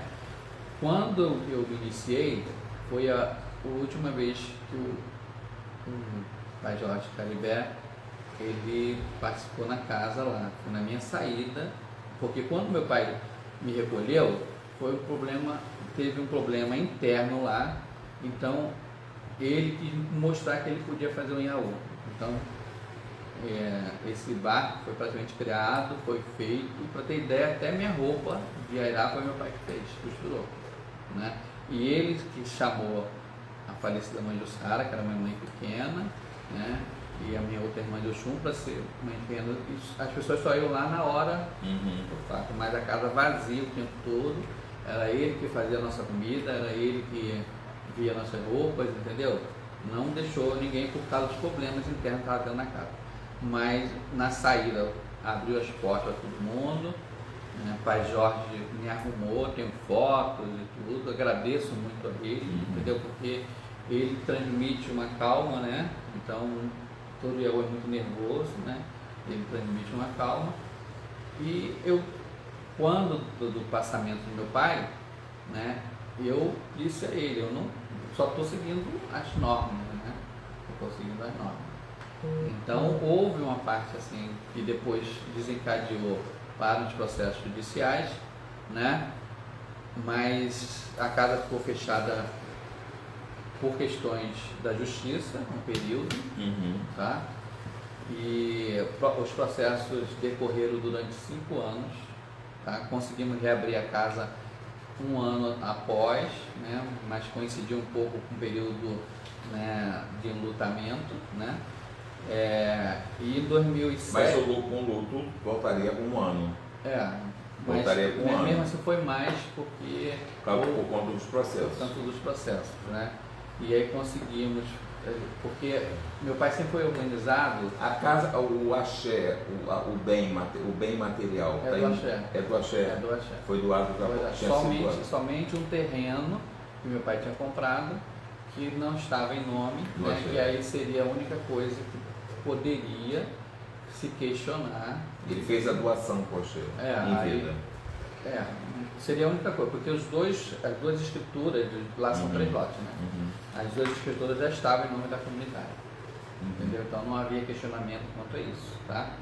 O outro que seria levado, mas ele faz, na planta mesmo, mostra que faz parte do bojo, a ligação, né? Então não tem uma coisa separada, mas que depois foi feito o acordo, né? E deixou-se que aquela parte ali fosse com a comunidade. Mas aquilo que eu estou falando com você, eu nunca tive problema nenhum com o pai Jorge Caribé, entendeu? Não, até lamento se houve questões dele com o pai dele, porque até eu sempre soube o temperamento difícil do meu pai, né? Mas minha posição era muito delicada, porque ainda mais como vice-presidente, por isso que é importante que as casas estejam registradas, porque a casa ali não foi construída só com meu pai, foi o que ele falou na vontade dele, que após a morte dele, tijolo por tijolo, houve a participação dos filhos, então que a casa é de todos, né? Por isso que deixou que o orixá determinar essas coisas. E quando da abertura da casa, né? Porque o jogo foi feito quando para essa determinação? Então, foi em 2007, eu tenho inclusive a ata, né? Tá aqui.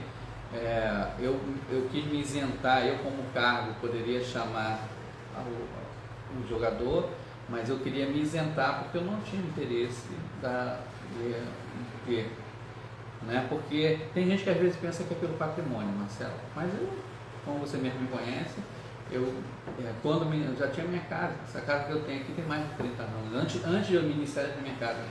Minha casa, ela é imensa aqui, você está nela nesse momento, você já me conhece há muito tempo, meus irmãos tiveram oportunidade, né? Então, também outros bens que eu tinha apartamento na Glória, né? Tinha essas coisas todas. Então, nunca foi pelo lado material, tá? Agora, até porque o bem estava no nome da comunidade. Da comunidade, é tudo que eu estou falando, só que a gente tem que ter alguém para dirigir. A gente tem que respeitar, a gente tem que respeitar a vontade dos zeladores e tudo. Por isso que é aconselhável que se deixe já um norte, né? Porque a gente nunca sabe, né? Quem foi que fez o jogo? Foi convidado, foi levado por meu irmão, né? Wagner do Oxóssi, foi o pai Ângelo de Catendê, né? E junto a mãe Nancy, como ela também teria direito a levar, né, ou opinar, ela levou o pai Carlos de Togô. E os dois se conciliaram, o jogo foi feito no meio do barracão, uma sessão pública, com ata registrada em cartório, né, e um consentimento dos dois quanto ao resultado. Tá? E foi chamada as pessoas, né, para ver a LAF do jogo, e ela fez na minha pessoa, né? Então, eu mesmo assim, eu tendo o cargo da casa, eu nem procurei me sentar nas cadeiras dos cargos, eu fiquei atrás da coluna, né? Porque eu queria realmente fazer. Mas desde a determinação do jogo, a vontade do meu pai, a determinação do jogo, eu vi, não tem como, eu sou muito temeroso, entendeu, Marcelo, essas questões das energias que a gente não enxerga, né? Sou muito temeroso pelas provas todas que eu tive em vida. Então, eu respirei fundo, né? Falei na época com, né, a mãe da minha filha, que a gente teve uma mudança de vida, né? Minha filha estudando aqui no Engenho Novo e tudo, tivemos depois de mudar para lá, essas coisas todas, né? e todas as dificuldades que eu enfrentei. Esse período de 5 anos, né, mais ou menos, que você falou, como é que ficou a manutenção da casa? Ficou assim, primeiro, quando a gente voltou, a casa estava um horror, né? Porque como é que ficou essa manutenção? Foi cortada a luz, então as coisas que estavam no freezer se estragaram, né? Lá meu pai criava muito gato, os gatos morreram, entendeu? Porque o gato fica muito no local, né? Não é de sair. Mas tinha coisa no freezer? Tinha coisa, sabe, de matança e tudo. Mas não tiraram? A casa ficou lacrada, Marcelo, ninguém podia entrar. Ninguém podia entrar? Ninguém podia entrar, entendeu? E aí quando entrou, eu tive que ver... 5 anos? Não, 5 anos não, a casa ficou fechada 1 ano, como eu falei. 1 ano e pouco, né? 1 ano pela justiça. E mais um período, né, que estava já do recesso do luto, né? Porque isso não foi de imediato, né? Quando meu pai faleceu em dezembro, aí mãe Palmira teve no dia seguinte lá com o Jorge, e meu pai já tinha deixado determinado o início do axixê, né? Porque tentaram me colocar medo, dizendo que ia acontecer isso, acontecer aquilo, mas mãe Palmira chegou no Jorge e falou, então vamos começar à vontade dele. Mas foi pós isso, depois de ter terminado o axixê de 7 dias, aí veio o período de carnaval, aí foi que quando sucederam assim, as ações, né, que não condizeram com o momento. Mas são coisas passadas, entendeu, Marcelo? Mas aconteceram, a gente não pode botar panos quentes numa coisa que é realidade. E como é que foi para organizar a casa, botar a casa em ordem? Então, aí depois da concessão, né, de entrada pela diretoria, né, e aí fomos arrumando axé, pintando, entendeu? Recolocando as coisas no lugar. Por isso que o jogo só foi feito bem tarde. E como é que foi a sua postura, né? Você reagiu a essa decisão do jogo? Foi muito surpresa para mim, entendeu? Mas eu tomei aquilo ali como uma decisão sagrada e que eu tinha que, né? Porque é aquilo que, quando a gente não está capacitado, o orixá nos capacita. Porque, como você mesmo conheceu, como você mesmo falou, a dimensão da casa assusta, né? Sim. Assusta, né?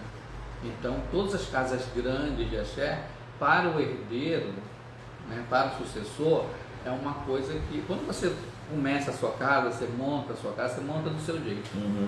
Né? Agora, quando você já pega uma coisa que é uma grandiosidade, né? É uma responsabilidade que você carrega muito grande. Então, foi muito difícil. Né? Como é que foi os filhos, né? Porque às vezes o pai de santo falece, o de santo parece que esquece do santo. As pessoas não parece que a relação das pessoas é com a pessoa. Isso que é errôneo, entendeu? Porque não existe, para nós, não existe a morte, existe a passagem de... Né? Sim. E o orixá está lá, o orixá está vivo. Tanto está vivo, Marcelo, que uma coisa interessante que nós temos na casa são as questões de cura. De pessoas que são curadas lá, porque assim, desde o período do Caboclo e tudo as coisas que eu fico às vezes, eu me sinto às vezes assim, incapaz diante a um problema, tá? E me sinto surpreso com o resultado porque eu não me coloco, Rinaldo, como pessoa, ter a possibilidade de fazer. Então eu entrego ao orixá, entrego assim, as forças supremas, para que naquele momento exerça o que de necessário. Porque nem tudo a gente pode mudar. Né? Às vezes as coisas estão pré-determinadas. Mas aquilo que no jogo diz que você pode ir, porque também eu não faço nada do que o jogo não determina. Tá? Porque a gente tem que ter uma coisa é a gente querer, outra coisa é ser possível. Né? E é aquilo que eu falo, a nossa religião, ela não é de mágica, ela mexe com magia, mas ela não é de mágica. E ela precisa ter da fé também da pessoa. Não adianta você fazer uma coisa para uma pessoa totalmente incrédula, né, naquele momento, para aquele resultado, que as coisas não vão acontecer com o tempo. Né? E a gente acaba cada vez mais expondo a religião. Aonde você buscou forças para conseguir virar a mesa, virar o jogo? Minha família me apoiou muito. Né? Minha mãe, a minha falecida irmã, minha sobrinha, entendeu? Minha sobrinha Andréia, que hoje ela está assumindo o barracão aqui embaixo, não tem como você ter 2 casas, né? Sim. A casa eu tenho ela de forma física, né? Mas assim, o dia a dia, se você quer fazer as coisas direito, você tem que, né, determinar tudo. Então, a minha sobrinha Andréia, minha filha de santo, ela está assumindo a casa aqui do Engenho Novo, tem os filhos dela, tudinho. E aqui o que eu faço é um apoio de distribuição de alimentos, porque você sabe que eu tenho cadeira no Conselho, o Conselho de Segurança Alimentar e Nutricional do Estado do Rio de Janeiro. Eu, desde 2007, assim, impulsionado por Mãe Palmira, que ela disse que nós tínhamos que ter voz dentro do Conselho, e eu era uma pessoa, num momento indicado, eu vim substituir no Conselho o William, nosso irmão William, lá de Mesquita, né, que fez um trabalho belíssimo no Conselho, e eu continuo até hoje. Então, no Conselho eu fui vice-presidente, a gestão foi muito boa, pediram para que a gente continuasse em gestão coletiva, e eu estou em gestão coletiva até hoje.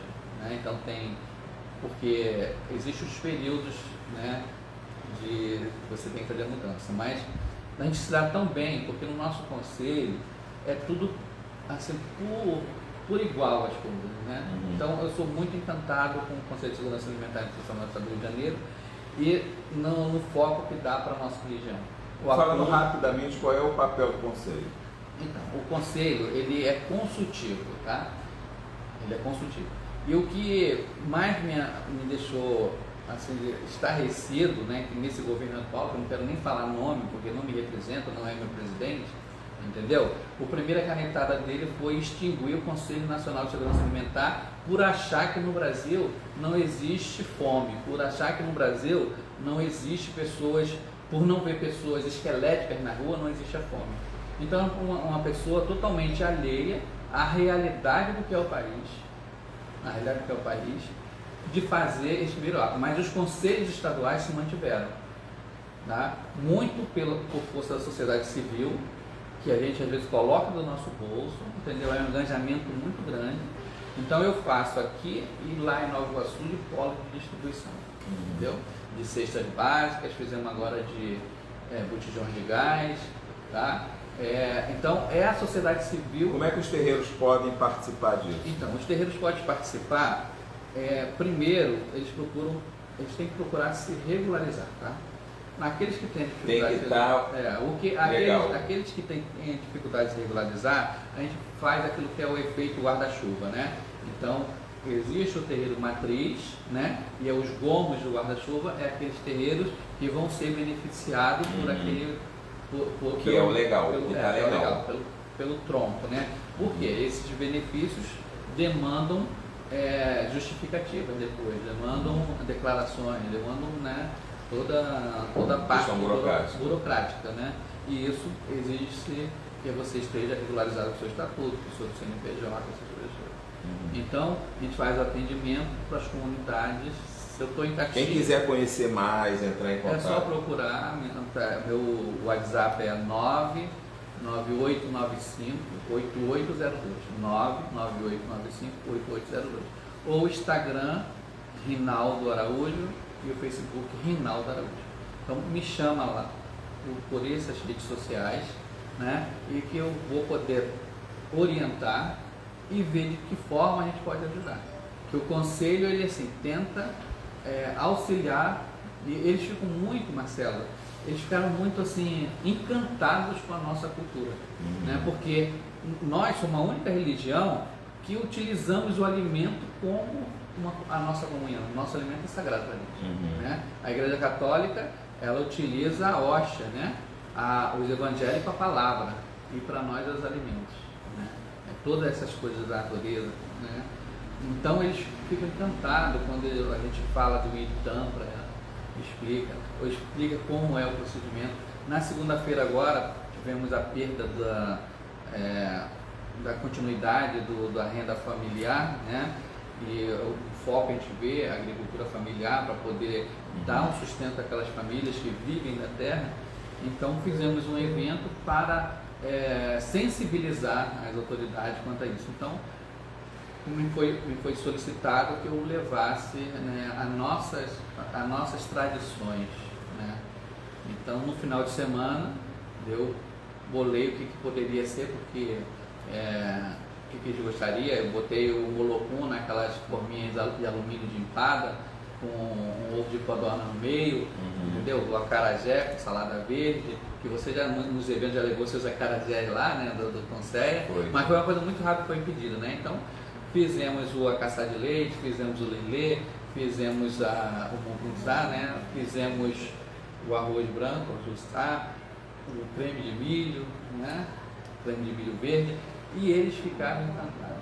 Os políticos me elogiaram o microfone, elogiaram a nossa cultura, né? E é uma coisa que a gente tem que dar visibilidade. A gente não pode admitir que chame o nosso acarajé de bolinho de Jesus. Ele não pode usurpar da nossa tradição, não pode usurpar dos nossos direitos. A capoeira gospel. A capoeira gospel, entendeu? Então... Até porque tudo isso são atitudes que descaracterizam o patrimônio, né? Que foi conquistado o título com muito duras penas, né? E esse título é revalidado, né? É uma informação importante que o título do acarajé, né? Da capoeira, esses títulos são todos revalidados de 10 em 10 anos. E que se houver qualquer coisa que descaracterize, corre o risco de perder o título de patrimônio. Com certeza. Então, nós temos que brigar. Não adianta as pessoas ficarem no seu quintal e achar que não vai acontecer com eles, não vai acontecer. Com uma questão da intolerância religiosa, que ela não é de hoje que a gente tem visto isso, né? Só que muitos dos nossos se acomodaram. Por isso, Marcelo... Não chegou na minha casa. Não chegou na minha casa comigo. Nós temos, as pessoas falam assim, você vai ser político. Não. Política, a gente já só em viver nós estamos fazendo política, né? Mas nós precisamos de termos políticos, por isso que eu fico feliz da sua candidatura, pré-candidatura, né? Sua pré-candidatura, que você vai conseguir se eleger, você vai conseguir nos representar, porque nós precisamos de ter voz. É impossível, Marcelo, essa questão do racismo estrutural. O que é o racismo estrutural? É o racismo que existe dentro das instituições públicas, que é nossa. Isso aí a gente está falando, gente, porque a gente vai assim paramentado para os lugares, né? A olhada de banda que nos dão quando a gente está num espaço. Segunda-feira parei Presidente Vargas, chegando lá, né? E eu fui assim, a lá Oxum, entendeu? Todo de amarelo e tudo, bem, cheguei mesmo. E então paramos a Presidente Vargas. Mas é dessa forma que a gente tem que se apresentar e é dessa forma para se empoderar. Para se empoderar. Né? Então, temos que procurar meios cada vez mais, cada um de nós, não precisa seguir o espaço, eu vou seguir o espaço para Reinaldo, eu vou para o conselho, não, cada um de nós pode agir em determinada área, em um determinado momento, daquilo que te satisfaz, porque você só vai conseguir levar à frente aquilo que você acredita, né? Aquilo que você põe em prática, não é você imitando o outro.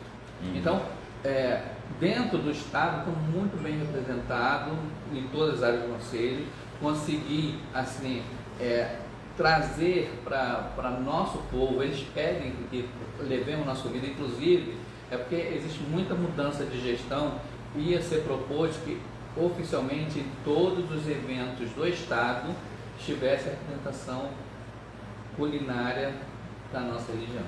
Só que teve a pandemia, aí não conseguimos ir adiante, mas isso não vai ser esquecido. A gente fez um trabalho bacana na cidade do Rio de Janeiro, quando a gente fez uma proposta de colocar a baiana de acarajé nos principais pontos turísticos da cidade, além disso, dos eventos, né? A gente colocou baiana de acarajé numa ação da ABAN, com a nossa participação, né?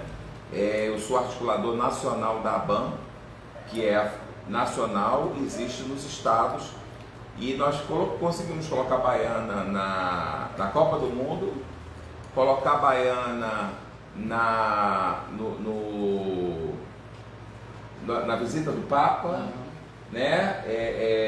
Enfim, em várias atividades no Réveillon, na festa de São Jorge, ou seja, grandes manifestações de festejos, da Réveillon, né? Tudo isso. Então isso tudo são espaços que a gente vai adquirindo, conquistando e dá visibilidade para nós, né? Com certeza. Como é que está a casa de Pai Oxóssi hoje?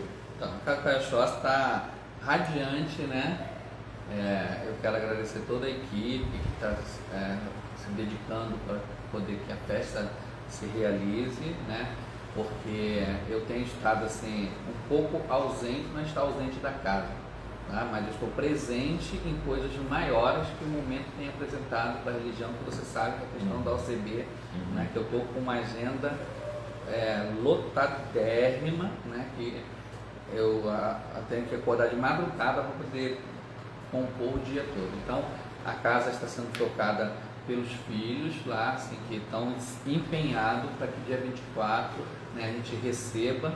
E eu deixo o convite público para todos, para os meus irmãos, sobrinhos, para as pessoas que sempre tiveram um carinho com meu pai, né, meu pai Caribe do Oxóssi e tudo, para que compareçam no dia 24 de abril, que é o último domingo de abril, a partir das 16 horas, para a gente louvar, para a gente cada vez mais, assim, se enriquecer. Na Rua Vinhate. Rua Vinhate, número 10, bairro Boa Esperança, Miguel Couto, Nova Iguaçu.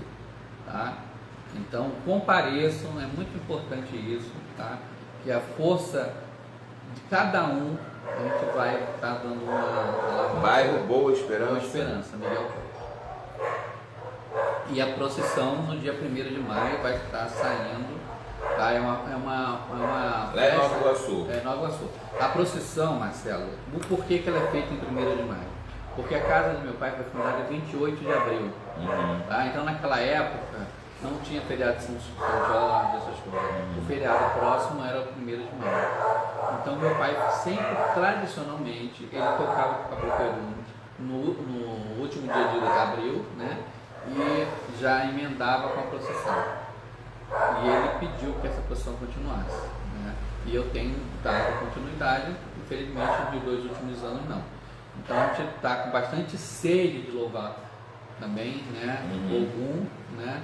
Então é uma festa da comunidade, Marcelo. Entendi. É posto um palco na rua, chamados artistas locais, tá? É mostrado os projetos. Essa festa é do dia 24? Não, a festa do 24 é Pai Oxóssi. O dia 1º de maio é a procissão de São Jorge, que é tradicional, né? Que sai aquele São Jorge que pesa 200 quilos na rua. Que horas?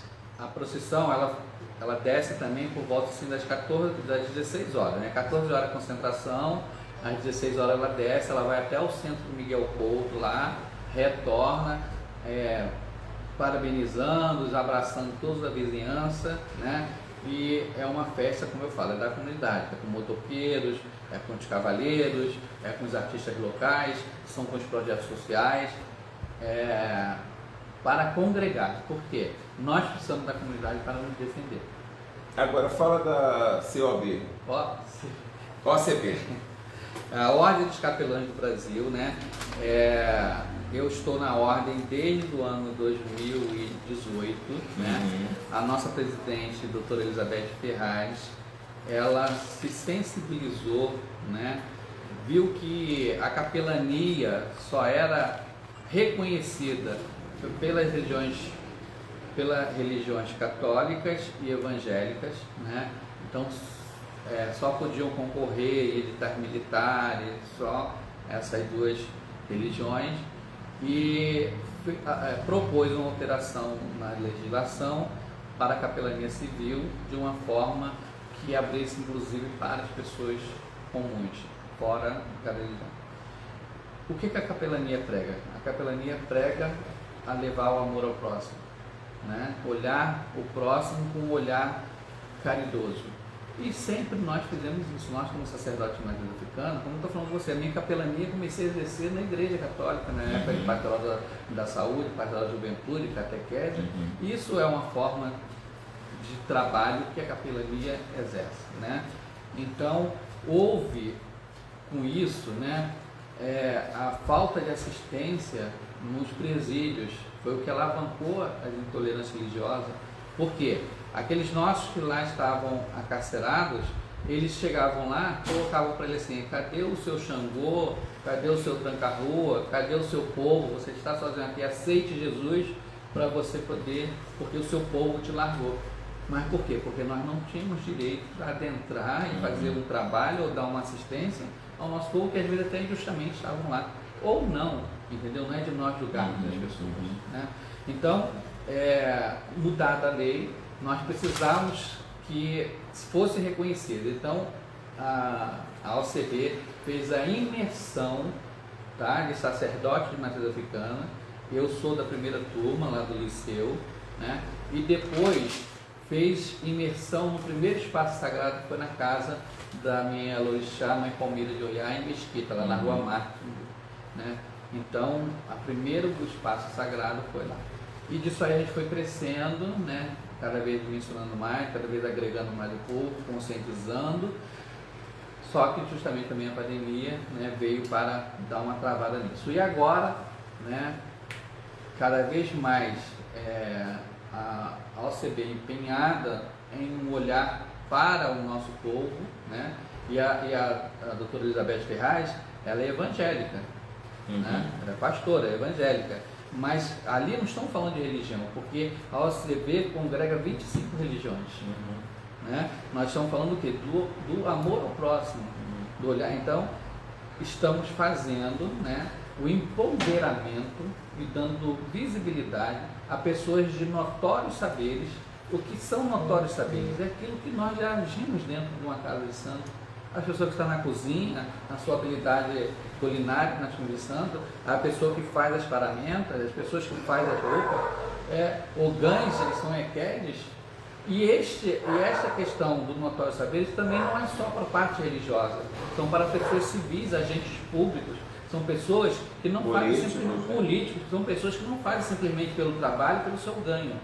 Fazem além disto, né? É o que eu falo, é o exercício da filosofia Ubuntu, né? Nós não somos ninguém sem o outro, nós existimos pelo outro. Então, se a gente começar a praticar essa filosofia, a gente consegue cada vez mais ter abrangência, porque a titulação não pode ser só para mim, porque se eu estou onde eu estou, Marcela, porque teve pessoas junto comigo que conseguiram caminhar comigo para que eu estivesse onde eu estou hoje, para que eu conseguisse realizar os trabalhos que eu consigo realizar. Eu sozinho não consigo fazer as coisas. Então, a OCB e a Febraica está fazendo um trabalho a nível não só no Rio de Janeiro, mas nacional e internacional, tá? No mês de junho estaremos na Europa, tá? Empoderando, tá? Dando visibilidade a essas pessoas comuns.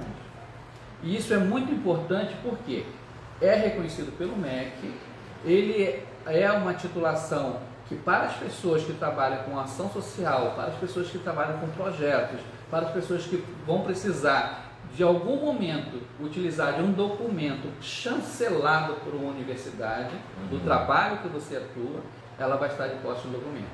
Tá? Então nós estamos fazendo essa chamada, fazendo nos municípios. Sábado agora vamos ter em São Gonçalo, estamos trabalhando nos municípios, você está junto com a gente, né? Agradeço, né, aos muitos que você indicou, porque eu não tenho mais vezes assim, o leque, né, de amizade, de tudo que você tem, que outros têm, né? Então, mas eu não quero para mim, como você também não quis para você, né? Que você foi já outorgado.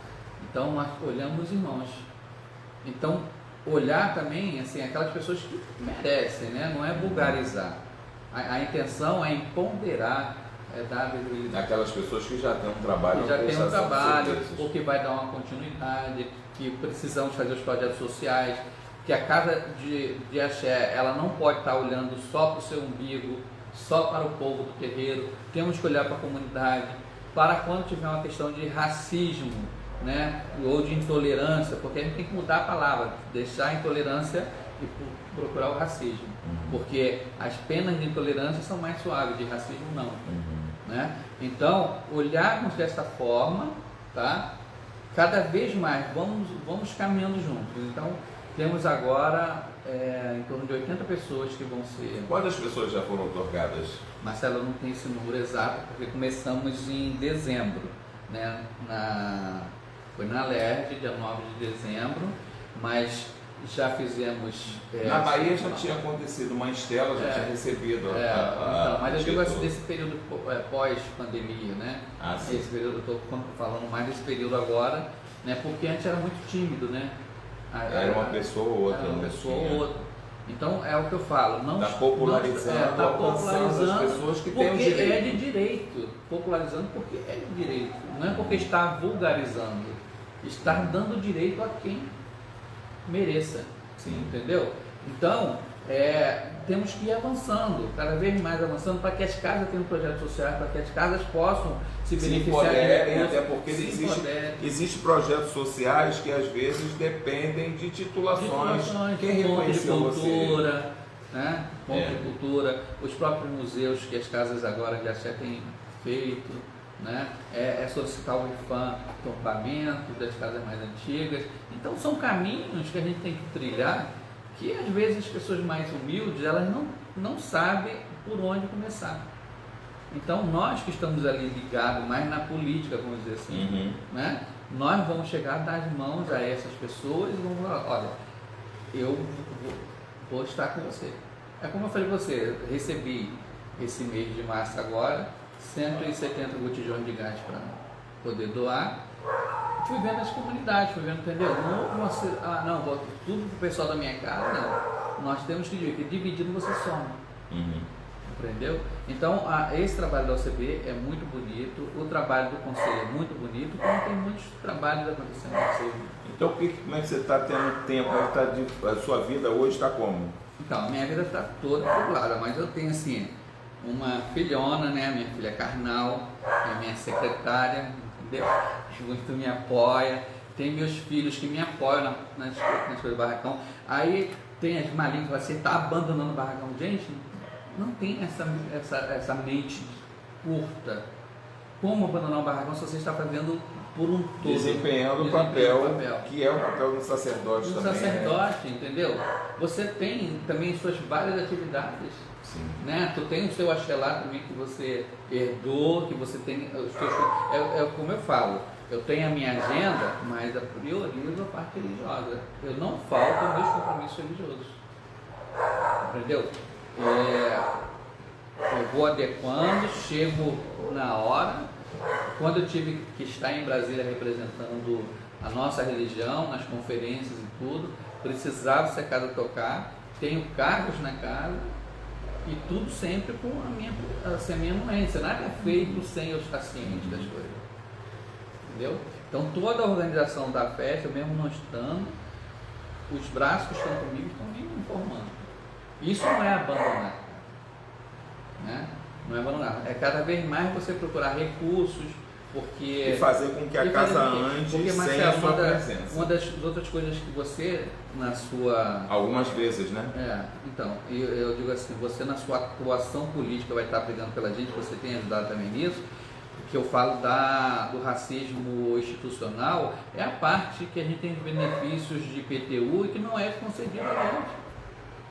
Eu tive em Belford Roxo, né? O prefeito de lá fez em 2018 uma lei de isenção tributária que, infelizmente, fui na coordenadoria lá, não tem um terreiro que tenha se beneficiado. E você quantas igrejas tem? Como é que pode? Nós temos essa lei aqui, tá, mas quantos terreiros foram beneficiados? Nenhum.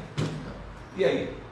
Ou seja, não tem ninguém preocupado porque está acontecendo algum problema, não é possível. Belford Roxo, com a quantidade de terreiros que tem, né? E o que às vezes a gente não consegue espaço.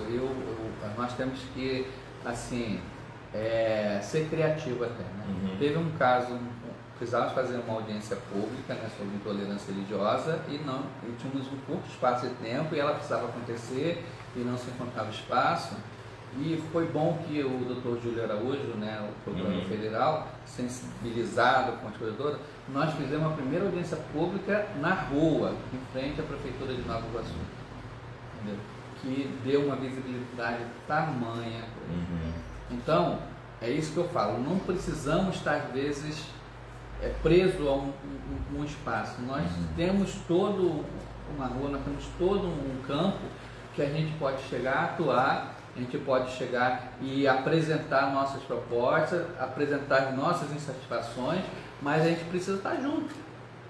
Não é se falar assim, não, eu não vou votar no Marcelo porque ele vai depois estar ganhando dinheiro bom dele lá, ou só vai estar com quem ele tem amizade.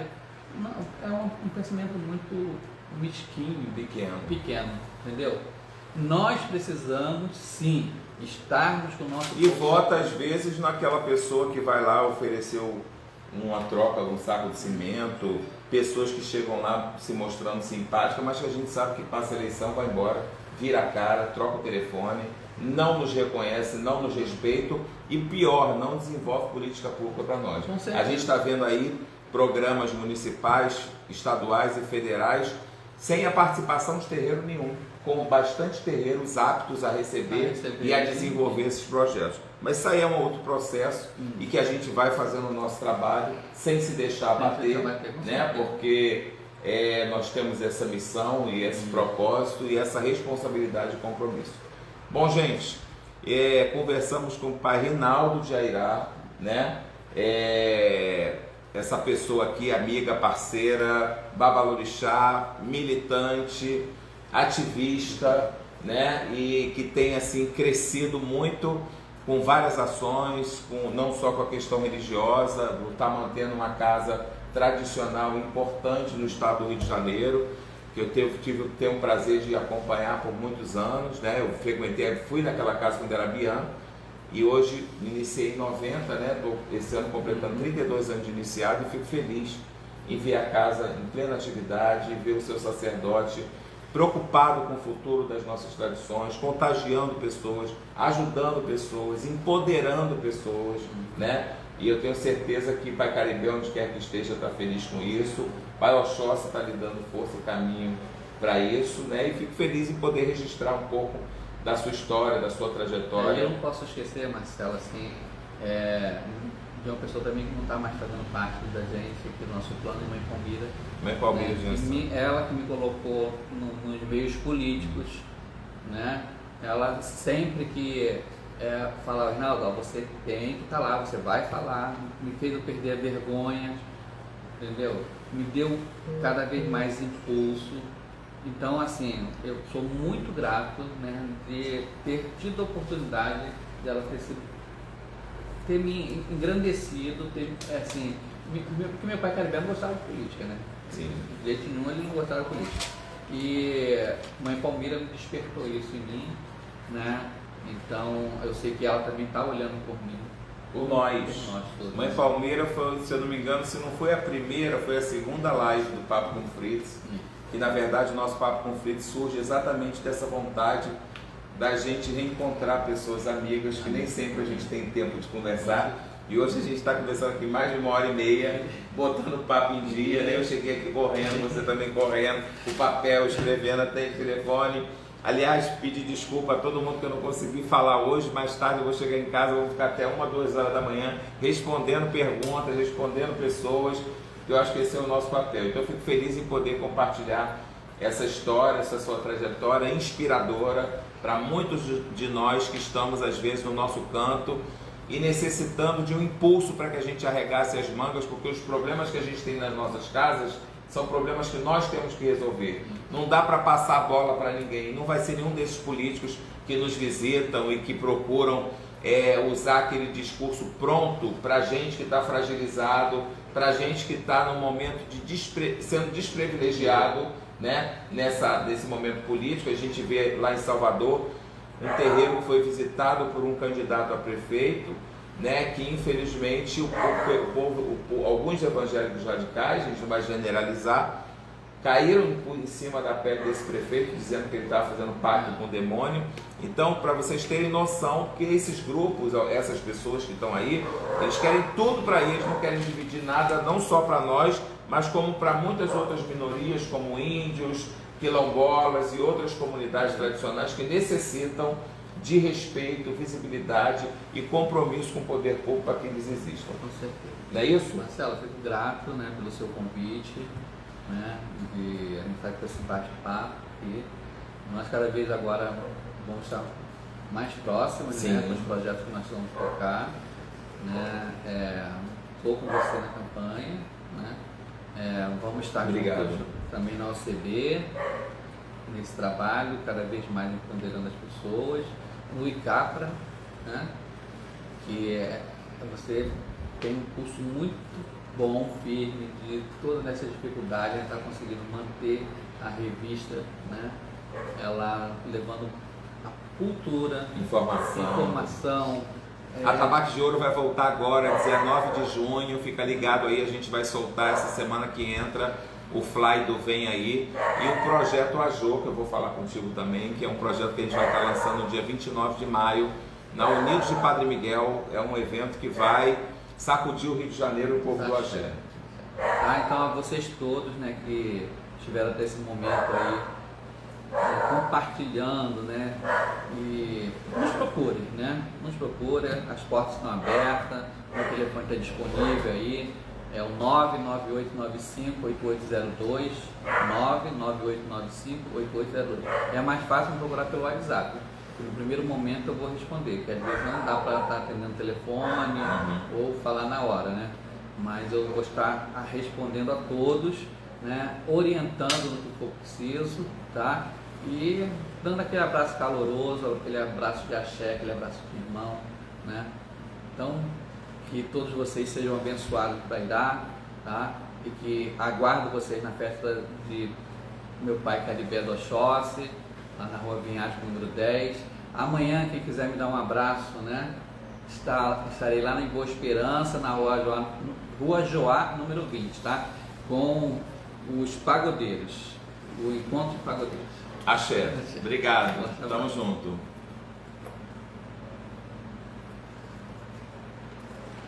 Foi?